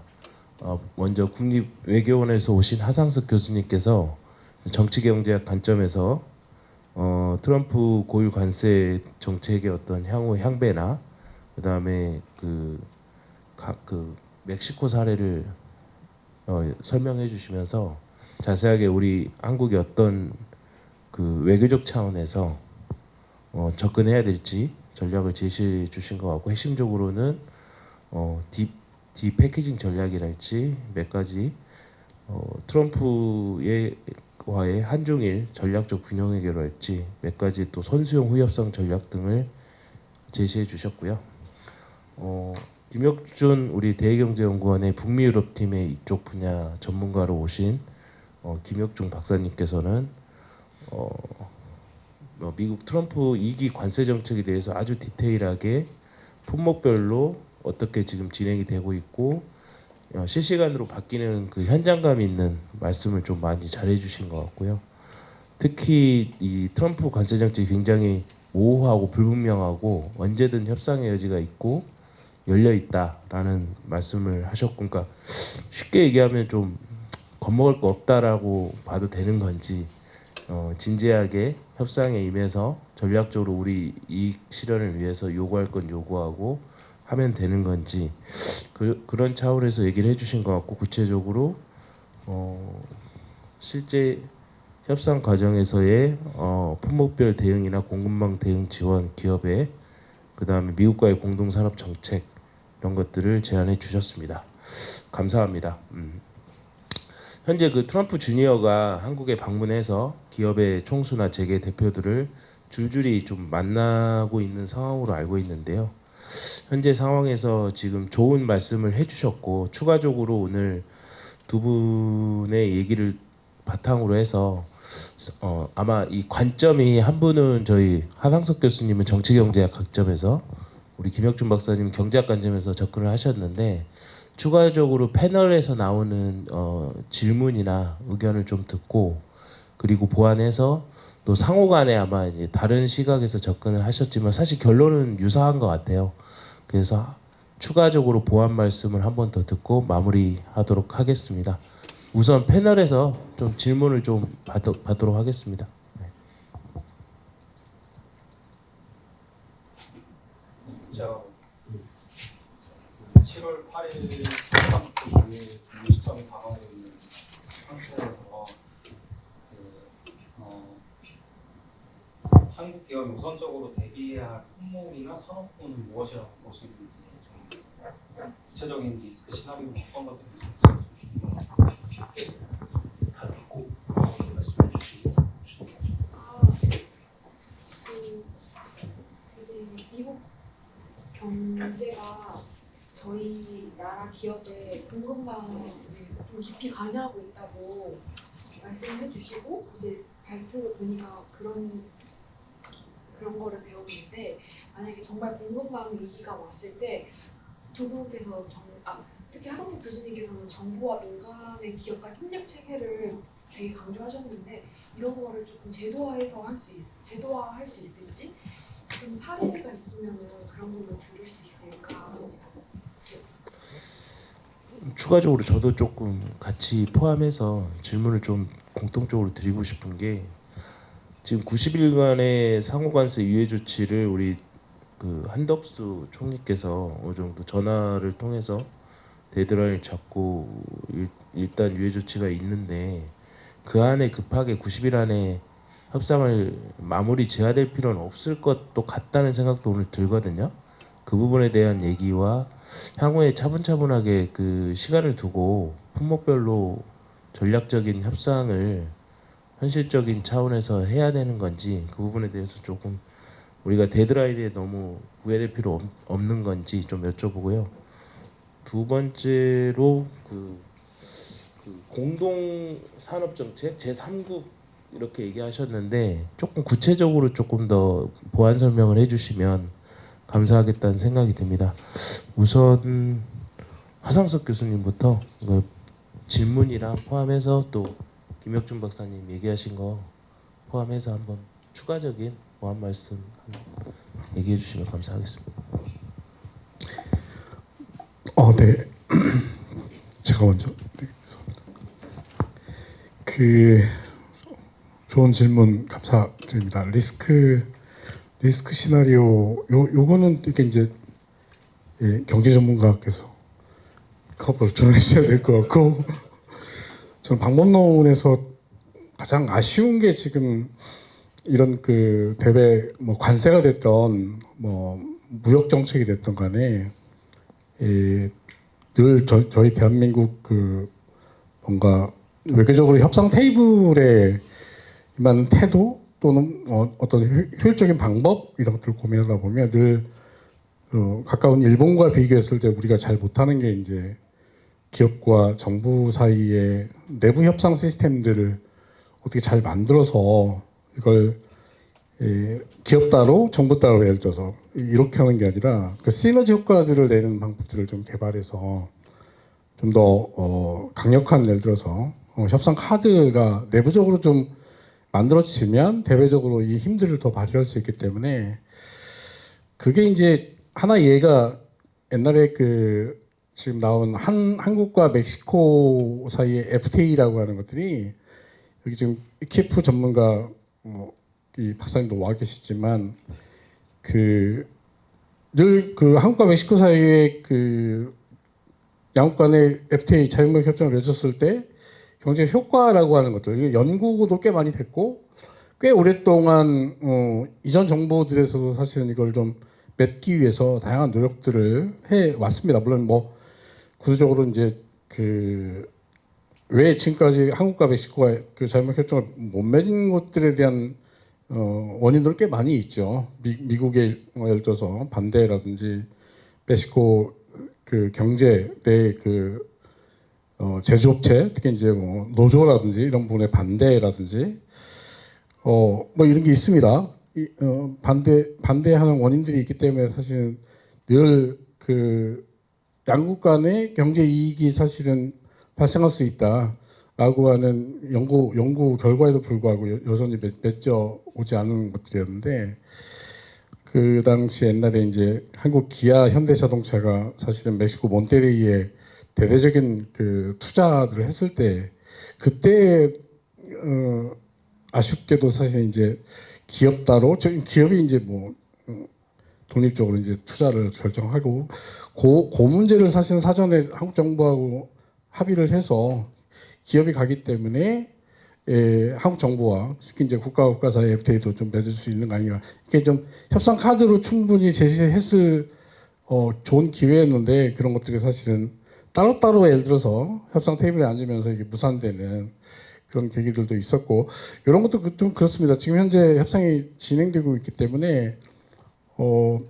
지금 그 현대자동차가 지금 현재 그 물론 멕시코에 사실은 자체 공장도 있지만 미국에다가 지금 현재 기업 스스로 트럼프 행정부를 만나서 한국 기업들이 투자를 하겠다라고 어마무시한 대규모 투자 계획들 이렇게 발표를 하고 있는데 이 구도 속에 사실은 한국 정부가 사실은 빠져 있는 이런 것들 보게 되면 굉장히 좋은 기회인데 또 다시 예를 들어서 좋은 협상 카드를 하나 또 한국 정부 입장에서는 사실 또 날리는구나 이런 아쉬움들이 좀 있어서 기본적으로 좀 정부와 기업이 국내 차원에서 사실은 먼저 내부 협상들을 먼저 하고 서로 활용해서 대미 관세 협상에 나서면 좋지 않을까라는 생각에서 그런 아이디어를 좀 내봤고요. 90일간 상호 유예 지금 말씀하신 것들은 지연이라고 하는 부분에서 물론 뭐 그 정책적 결정이라고 하는 것들이 이제 새 정부가 들어서면 이건 국내 정치 변수이기 때문에 제가 뭐라고 이 말씀 못 드리겠지만 아시다시피 국립 외교는 정책 중립을 지켜야 되는 상황이어서 정책 결정이라고 하는 것도 있지만 제가 보는 것들은 사실은 중국 효과 때문에 그렇습니다. 지금 현재 왜 지연해야 된다라고 하는 거냐면 기본적으로 지금 이제 그 빠른 속도로 동맹국 중심의 지금 이 전시 효과를 노리는 트럼프의 외교 방식이라고 하는 것들이 기본적으로 최종 목적이 중국을 압박하기 위한 예를 들어서 이런 거면 멕시코가 그런 얘기를 합니다. 멕시코 대통령이 우리를 복주머니화 하지 말라 이런 얘기를 해요. 스페인어로 이제 삐냐따라는 건데 어린이날이나 이럴 때 보면 되게 이제 막 그 축제나 이럴 때 어린이들이 나와서 막 그 선물 보따리가 들어있는 이 복주머니 터뜨리기 이런 행사도 우리도 해봤잖아요. 뭐 어린이날 좀 있으면 어린이날 올 텐데 이런 겁니다. 그래서 동맹국들을 복주머니화해서 여기 터트려가지고 선물이 막 쏟아져 나오는 예를 들어서 이런 효과들을 보려고 한다. 그런 걸로 하지 말라라는 것들인데 이게 사실은 대한민국 입장에서는 더 그렇습니다. 중국과의 무역 관계라고 하는 것들이 사실은 아까 우리가 1, 2위를 봤기 때문에 먼저 미국이 예를 들어서 원하는 이 전시효과 체제 한국이 좀 받아주거나 미국의 트럼프의 이 관세 전쟁에서 우리가 복주머니가 됐을 경우에 사실은 후폭풍 중국이 사실은 이제 또 대한민국에 압박하는 예를 들어서 이런 게 나올 수 있기 때문에 그래서 균형이라고 하는 것들 어떻게 잡을 것인가 그거는 지금 현재 과정에서 가장 먼저 해야 되는 것들은 지연이라고 하는 전략이 굉장히 좀 중요하고 또 효과적일 수 있다라는 측면에서 미국 눈치만 너무 많이 보게 되면 향후에 이 중국과의 무역 관계라고 하는 부분들 이런 부분에서 어떻게 할 것인지를 고민하다 보면 좀 지연 전략이 좀 맞지 않을까 이런 생각에서 좀 지연을 말씀을 드리는 겁니다. 네. 예, 말씀 잘 들었고요. 지연이라는 표현이 되게 인상 깊게 들리고요. 그다음에 김혁준 박사님 못다 하신 얘기랄지 또 하 교수님 말씀 그런 질문들 좀 종합해서 한 번 더 말씀해 주시면 감사하겠습니다. 네. 일단 시작하기 앞서서 좋은 질문들 감사드리고요. 질문 크게 4가지 있었던 것 같은데 하나씩 제 생각을 말씀드리도록 하겠습니다. 일단 첫 번째로 이제 90일 유예가 이제 종료됐을 때 우리 기업들이 어떻게 대응을 해야 될지 또 뭐 위험 관리 같은 것들 시나리오들은 어떤 게 있을지 생각을 해봐야 되는 그런 시점입니다. 일단 그 질문에 대해서는 첫 번째로는 기업이 할 수 있는 일이 있고 없는 일이 있어요. 그래서 그걸 두 개는 일단 분리해서 봐야 되고 사후관세가 만약에 뭐 부과가 됐을 때 뭐 이걸 어떻게 더 뭐 이렇게 절감시킬 수 있을까 이런 거는 사실 이제 기업이 하기는 어려운 부분입니다. 그거는 정부한테 맡기고 기업 차원에서는 이제 크게 이제 두 가지를 생각을 해봐야 돼요. 일단 처음으로는 일단 이제 관세가 당연히 이제 부과가 되면 그거를 이제 그냥 어떻게 뭐 우회할 수 있을까 이제 이런 것도 한번 생각을 해봐야 되고 그러니까 관세 자체를 좀 피할 수 있는 것들 아니면 피해를 줄일 수 있는 그런 방안들을 일단 생각을 해봐야 될 것 같습니다. 그래서 뭐 예를 들면 이제 공급망을 이제 좀 약간 시프트하는 이제 그런 정책들이 그런 이제 전략들이 있을 수가 있죠. 그래서 관세율이 조금이라도 조금 인하가 될 수 있는 이제 그런 국가들한테서 이제 거기를 이제 새로운 수출 기지로 삼고 수출을 하는 이제 그런 것도 하나의 방법이 될 수 있고요. 또 기업 차원에서 이제 원가 절감 노력들도 상당히 중요할 것 같습니다. 근데 이런 것들은 사실 그 최근의 트렌드를 보면 가격이 그렇게 수출입액에 영향을 많이 미치지는 않아요. 옛날 같은 경우는 뭐 경제학 문헌마다 다른데 뭐 한 4에서 뭐 8 정도 얘기합니다. 그러니까 그게 뭐냐면 이제 만약 가격이 1% 포인트 정도 이렇게 상승을 하면 1% 상승을 하면 그 가격이 이제 상승했으니까 이제 수요는 뭐 한 4% 정도까지 준다. 뭐 이런 추정치들이 있고요. 또 이제 자동차 같은 경우도 이렇게 해서 2 정도 나옵니다. 탄력성 2라고 하는 거는 가격이 1% 오르면 이제 수입액은 뭐 2% 정도 주는 뭐 그렇게 생각을 해볼 수 있을 것 같습니다.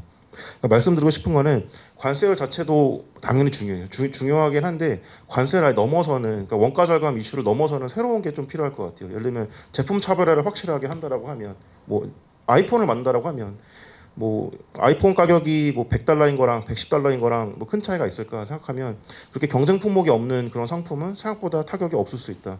그러니까 아예 제품 차별화 자체를 해나가는 게 상당히 중요하다. 이렇게 말씀을 드릴 수 있고 그게 그 두 번째 포인트로 바로 이어집니다. 첫 번째는 이제 관세 자체에 대한 대응이 있었고 두 번째는 미국 정부가 제가 보기엔 관세 면제 조치를 다시 부활시킬 가능성이 있어요.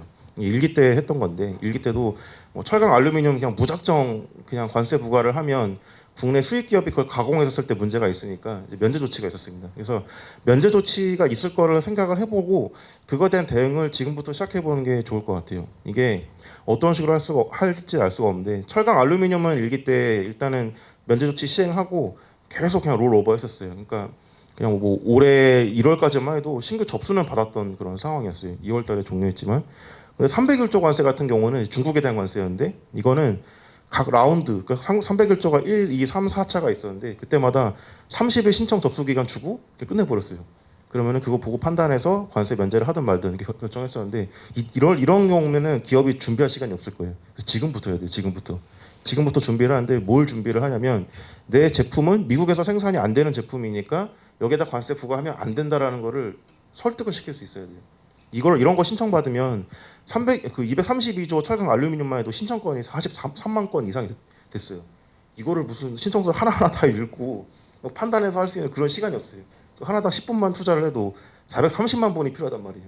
그거는 인력으로 할 수가 없어서 되게 기계적으로 할 거예요. 기계적으로 할 거고 주요 포인트는 뭐냐면 미국 내 다른 기업이 반대를 하냐 안 하냐. 미국 내 생산기업, 경쟁 기업이 있다라고 할 때 이 기업이 반대를 할지 반대하면 재반박 기회가 또 주어져요. 그래서 재반박 기회도 우리가 바로 지금부터 준비해서 혹시라도 어떤 경쟁사 A가 있다라고 하면 경쟁사 A의 포인트를 예상을 해서 지금 미리 준비를 해서 이게 아무 빈틈없이 바로바로 딱 지나가서 승인될 수 있도록 관세 면제가 이루어질 수 있도록 이렇게 준비를 해야 되고 그럼 준비를 우리 기업도 하는데 애초에 이 신청 자체는 미국 수입 기업이 하는 거예요. 그래서 고객사랑 미리 협의를 해서 지금부터 내가 공급하는 품목은 이런 측면 때문에 미국 내에서 다른 수입 루트가 없고 뭐 생산도 안 되는 거기 때문에 반드시 면제가 필요합니다라는 거를 지금 고객사랑 미리 얘기를 해서 준비를 하는 게 중요할 것 같아요. 애초에 이 철강 알루미늄 같은 경우도 거의 상위 한 50개 기업이 거의 다예요. 수입 기업 루트가 거의 정해져 있어요. 정해져 있기 때문에 기업 수도 많지 않으니까 지금 미리 딱 내 품목들에 대한 고객사가 누구고 고객사들이 어떤 거를 이제 준비를 하면 좋을지 신청서를 제가 같이 작성을 하는 것도 되게 중요할 것 같아요. 여러 성공 포인트들이 있어요. 예를 들면 관세 면제도 그냥 단순히 그냥 하는 게 아니고 232조 관세 부과한 이유 자체가 국가 안보 때문이에요. 그래서 미국 국가 안보에 기여하는 측면이 있기 때문에 이 품목은 반드시 면제를 받아야 됩니다. 이렇게 신청을 해놓으면 아마 좀 면제율이 좀 올라가지 않을까 이렇게 생각을 하고 있습니다. 그러니까 명심해야 될 거는 면제 조치가 있다라고 하면 엄청난 이거 제가 보기에는 이건 사실 3만 건은 안 끝날 것 같아요. 철강 알루미늄이니까 사실 3만 건도 끝났지. 자동차 반도체로 하면 거의 뭐 1,000만 건까지도 갈 수 있어요. 그래서 기계적인 절차를 지금부터 포인트를 잘 잡아서 대비를 해야 된다. 이렇게 말씀을 드릴 수 있겠습니다. 제가 너무 말씀을 좀 약간 길게 드린 것 같은데 혹시 예. 예. 그 다음 나머지 3개 질문은 제가 포인트별로 좀 짧게 말씀을 드리겠습니다. 두 번째로는 이제 공급망 위기 상황에 이제 있을 때 정부 민간의 협력을 어떻게 우리가 이제 꾸려 나갈지 약간 제도적인 측면에 대한 질문이었던 것 같습니다. 제도는 이미 있죠. 이제 우리가 공급망 기본법이 이제 통과가 됐었고 공급망 위원회가 이제 꾸려지고 공급망 위원회를 통해서 우리 공급망 기본법에 따른 어떤 이제 기본 계획들을 추진을 하게 되어 있습니다. 당연히 공급망 위원회에는 정부의 당연직 위원들도 계시지만 이제 민간 측 민간 위원도 계십니다. 그래서 민간 위원도 계시기는 한데 근데 이 공급망 위원회가 아주 좋은 이제 그런 협력 플랫폼이다 이렇게 말씀드릴 수 있을 것 같아요. 정부 민간 간에. 근데 이제 좀 더 중요한 거는 이게 아무래도 위원회 차원에서 이렇게 얘기를 하면 참석자 수도 조금 제한이 돼서 기업들을 막 다 끌어 모아서 이렇게 회의를 할 수는 없어요. 이제 그런 거는 없으니까 제가 보기에는 소규모 이제 분과별로 뭐 위원회를 또 만들면 좀 그렇지만 소규모 이제 분과별로도 각 기업들이 뭐 어떤 게 있고 정부 측에서도 뭐 모든 장관님 다 오시는 것보다는 그냥 관련되신 분들 이렇게 소규모 분과별로 회의를 하는 것도 그런 걸 약간 정례화시키는 것도 상당히 이제 중요할 것 같습니다. 그래서 지금은 공급망위원회가 뭐 제가 보기엔 아주 잘 이제 굴러가고 있지만 조금 더 세부적인 디테일한 대응을 위해서는 소규모 분과별로도 논의를 하는 게 좋겠다 이렇게 말씀을 드릴 수 있겠습니다. 세 번째로는 이제 90일 유예 기간 안에 반드시 우리가 협상을 마무리해야 되는가라는 질문이었습니다. 저는 그렇게 생각하지 않습니다. 아까 하상석 교수님께서 말씀하신 것처럼 아마 제 생각이랑 거의 일치하는 것 같은데요. 저도 이게 뭐 데드라인에 우리가 반드시 구애를 받아야 되는가 그렇게 생각하진 않아요. 90일 유예 자체가 뭐 우리가 해달라고 했을까요? 제가 보기엔 미국이 그냥 먼저 알아서 결정한 것 같아요. 뭐 우리도 원하긴 했지만 뭐 주면 땡큐인데 이거는 미국이 필요해서 했던 거란 말이에요. 미국 국채 그냥 금리가 막 올라가고 막 경제 망가질 것 같고 좀 난리가 났으니까 이 난리 버거지를 피하기 위해서 미국이 하고자 했던 어떤 타임라인이기 때문에 반드시 따를 필요가 없어요. 그러니까 90일 유예에 맞춰서 우리가 협상을 한다라고 하면 이거는 우리가 희생을 하는 거란 말이에요. 미국이 원하는 거에 따라주는 거니까 그만한 상응하는 대가가 있으면 90일 안에 끝내주는 거고 그렇지 않다. 지금 다른 나라 지금 그냥 대충 그냥 천천히 넘어갑시다 막 이런 분위기인데 이런 상황에서 우리가 협상을 해주면 정말 다른 나라에는 절대 없을 그런 프리미엄까지 받는다는 확신이 있으면 그때는 협상을 해도 괜찮을 것 같아요. 예. 근데 제가 제 발표 때도 말씀드렸지만 알아서 미국이 뒤로 백할 가능성이 상당히 클 것 같아요. 그런 상황에서는 너무 우리가 90일의 강박을 갖고 협상할 필요는 없지 않을까. 이게 제 개인적인 생각입니다. 예, 제 개인적인 생각이고요. 마지막 꼭지로 이제 공동 산업 정책의 예시 어떤 정책들이 있을까 이렇게 말씀을 주셨었는데 저는 일단 첫 번째로 이제 SMR 분야가 되게 유망한 것 같아요. 왜냐하면 공동 산업 정책이니까 공동이에요. 우리나라가 하고 싶은 것도 있는데 미국도 하고 싶어야 돼요. 근데 트럼프는 이제 아젠다 47이라고 뭐 공약집 같은 역할을 했던 트럼프의 홈페이지가 있었는데 보시면 SMR 얘기를 막 한참 하고 있어요. 트럼프가 그렇게 세부 산업의 막 디테일을 막 모든 걸 다 알고 이렇게 말씀하시는 분은 아닌 것 같은데 SMR은 예외예요. 되게 자세하게 설명하시고 왜 SMR이 한계가 있는지까지도 이렇게 설명을 좀 자세하게 하셨었어요. 보면 이 산업에 관심이 되게 많은 분이에요. 에너지부 장관도 SMR이랑 관련이 있는 분이고 여러 가지를 보면 SMR 분야만큼은 좀 적극적으로 산업 정책을 할 의지가 있는 것 같아요. 그러면은 일단 미국의 수요는 확인했고 이게 또 상호 보완성이 또 있어요. 이미 우리 뭐 기업들 뭐 두산 에너빌리티, 뭐 현대건설, 뭐 SK 에너지 막 거의 뭐 웬만한 대기업들은 다 SMR 분야, 시공 분야에 걸치고 있다라고 보시면 되고 미국 기업들하고 이미 협력을 하고 있어요. 이미 협력을 하고 이제 있는 그런 분야고 협력 잘하는데 그 산업 정책을 왜 하냐? 이게 필요해요. 왜냐하면은 그나마 지금 첫 번째 상용화 사례가 될 걸로 예상을 했던 이제 아이다호 프로젝트가 있어요. 그 이제 미국의 이제 그 뉴스케이라고 우리 두산 에너빌리티가 합작으로 했던 그 사업이 있는데 이게 취소가 됐어요. 왜냐하면 사업비가 생각보다 좀 많이 올라갔었어요. 그래서 계속 이 패턴이 다 그래요. 사업을 하기로 해놓고서 미국 주정부나 아니면은 뭐 미국 뭐 특정 뭐 주랑 같이 이렇게 하기로 해놓고서 사업비가 올라가니까 엎어지고 계속 이게 반복되고 있고 지금 우리 기업들이 하고 있는 프로젝트도 크게 이제 4가지 테마가 있는데 그것도 다 보면 29년, 30년 상용화 될 거라고 얘기는 하는데 될지 안 될지 아무도 몰라요. 사업비가 계속 올라갈 수 있고 상호관세까지 맞아가지고 이건 제가 보기엔 사업비가 또 올라갈 가능성이 충분히 있어요. 충분히 있어요. 그래서 그런 걸 보면 이거는 일단은 새로운 거를 하는 이제 그런 분야이기 때문에 정부 지원이 제가 보기에는 필요해요. 그러니까 여러 기업들도 보면 초창기에 약간 프리미엄 제품 내놓고 그걸로 돈 모아서 이제 양산형 모델 만들면서 이게 상용화가 되는 건데 SMR도 제가 보기엔 비슷할 것 같아요. 처음에 약간 플래그십 프로젝트 하나 딱 성공을 해놓고 그 다음에 양산이 되면 단가가 낮아지는 구조이기 때문에 처음에는 정부의 좀 지원이 필요하다. 한미 간의 상호 보완성이 있고 우리 측은 뭐 선거가 나와봐야 알겠지만 미국 트럼프는 일단 제가 보기엔 관심이 있어요. 그러면 여러 가지 조건이 지금 맞아 떨어지는 상황이니까 SMR은 공동으로 산업 정책을 하는 게 좋겠다. 우리 단독으로 하면 분명히 다른 나라가 반발할 텐데 미국이랑 하겠다라고 하면 뭐 그렇게 반발할 나라가 없을 것 같아요. 그리고 이게 또 좋은 게 각 SMR을 이제 우리나라랑 미국 각각 이제 상용화 사례 하나씩 만들어 놓으면 다른 나라 제3국 진출까지 노려볼 수 있는 그런 상황인 것 같아요. 또 미국에서 열심히 뭐 데이터 센터, 뭐 스타게이트 뭐 5천억 달러 프로젝트 들어가잖아요. 이거를 이제 뭐 무슨 종류의 발전원으로 이거를 이 사업을 추진할지는 잘 모르겠지만 SMR도 일단 하나의 후보가 되고는 있으니까 장기적인 측면에서도 수요도 있는 이제 산업이다, 사업이다 이렇게 말씀드릴 수 있을 것 같습니다. 그다음에 이번에 2+2 회담에서 또 논의가 나왔던 게 SMR은 얘기 안 나왔었지만 이제 한국의 이제 그 조선 분야 얘기가 또 많이 나왔던 것 같습니다. 미국의 조선 기반이 부족한데 중국에 대한 견제는 계속 올라가고 있는 그런 상황이고 뭐 USTR에서도 미국 중국선 선박에 대한 추가 입항료 규제까지 이제 나오는 그런 상황이기 때문에 우리나라 역할이 상당히 중요해질 것 같습니다. 이 조선 분야도 똑같아요. 결국에는 새로운 걸 미국에서 이제 우리가 다시 시작을 해야 되는 그런 상황인데 초기 인프라 투자 비용은 너무 크고 그럼 미국도 국가 안보적으로 필요하고 우리도 해줄 수 있으니까 이런 분야도 정부 지원이 필요한 그런 분야인 것 같습니다. 그러니까 이런 분야도 공동산업정책 구상이 지금부터 필요한 것 같다. 평소에 우리나라 단독으로 하기는 어렵단 말이에요. 그것도 미국에서 하는 사업이에요.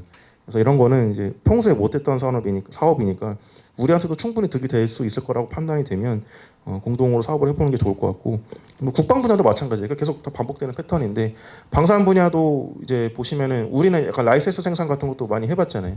F-16 같은 것들 수입할 때 절충교육 형식으로도 하고 하면서 이제 우리가 이제 충분히 기술을 가지고 있는 제조 여력을 가지고 있는 분야인데 미국도 보면 퇴역되는 무기들이 있어요.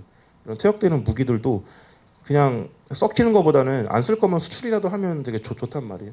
이걸 미국 기업이 하기보다는 우리나라 기업이 가서 뭐 도와주면 되게 좋을 것 같습니다. 그래서 이런 라이센스 생산 같은 것도 범위를 확대해서 우리가 도와주는 방식으로 하면 좋을 것 같은데 이것도 평상시에는 우리가 그때 감히 미국한테 가가지고 너네 무기 우리가 라이센스 생산해줄게 대신 투자 좀 해주고 이거는 너무 민감해서 얘기 못한단 말이에요. 근데 지금 같은 경우는 그나마 해볼 수 있을 것 같습니다. 그 외에 뭐 전력망, 뭐 알래스카 LNG, 뭐 반도체 배터리 뭐 파면 제가 보기엔 공동 산업 정책을 할 만한 구석이 상당히 많을 것 같고 미국도 충분히 원하지 않을까 이렇게 생각을 해봅니다. 네, 이상입니다. 아이고 좋은 말씀 감사합니다. 사실 개인적으로 SMR의 전망이나 이걸 되게 높게 보고 우리나라 전력망에서도 꽤 필요한데 그 세계적으로도 이게 확장 가능성이 꽤 높다고 보는데 그 부분 짚어주신 점 되게 의미 있게 들었고요. 또 조선 분야나 다양하게 미국과의 산업 공조를 통해서 양국이 발전할 수 있는 산업 발전할 수 있는 그 전략들을 좀 몇 가지 제시해 준 점 의미가 있는 것 같고요. 무엇보다 두 분 다 공동으로 역시 3개월 90일 지연에 대해서 미국 그러니까 데드라인에 신경 쓸 필요 없고 그다음에 미국과의 협상에서 우리가 뭐 미국이 오히려 지금 자국의 경제 위기나 이런 것들이 있기 때문에 이런 거 생각할 때 전략적으로 협상에 우리의 이익을 챙겨가면서 얼마든지 겁먹지 않고도 충분한 우리의 전략을 협상을 유리하게 끌어낼 수 있다라는 점 협상 가능성 예를 들어 관세 장벽에 대해서 너무 무섭지 않고 얼마든지 접근할 수 있다는 점은 의미 있게 들은 것 같습니다. 지금 언론에서 나온 표현이나 여러 가지 공포감 조성하고는 또 다른 맥락에서 두 분 전문가분이 자세하게 얘기해 주신 점 상당히 의미 있는 세미나였던 것 같고요. 마지막으로 혹시 뭐 더 얘기하실 부분은 없으시고 오늘 그 이 자리는 국내 어떤 정치 경제 분야 그리고 통상 전문가 두 분을 모시고 트럼프 관세 정책의 분석과 전망을 현실주의 관점에서 들어봤습니다. 그리고 향후에 한국 산업이나 경제에 미치는 영향 그리고 외교 부분이나 안보 문제까지 조금씩 짚어봤고요. 그래서 향후에 우리가 지금 오늘 나온 대응 전략이나 이런 것들이 이제 여기 좀 학술적인 논의뿐만 아니라 정부 영역이나 그리고 새 정부에 좀 반영될 수 있는 길을 여러 가지로 모색해 보겠습니다. 오늘 참석해 주신 모든 분들께 감사드리며 특히 우리 국립외교원의 하상석 교수님 그리고 대외경제정책연구원의 김혁중 박사님 두 분께 감사의 말씀을 드립니다. 네, 수고하셨습니다.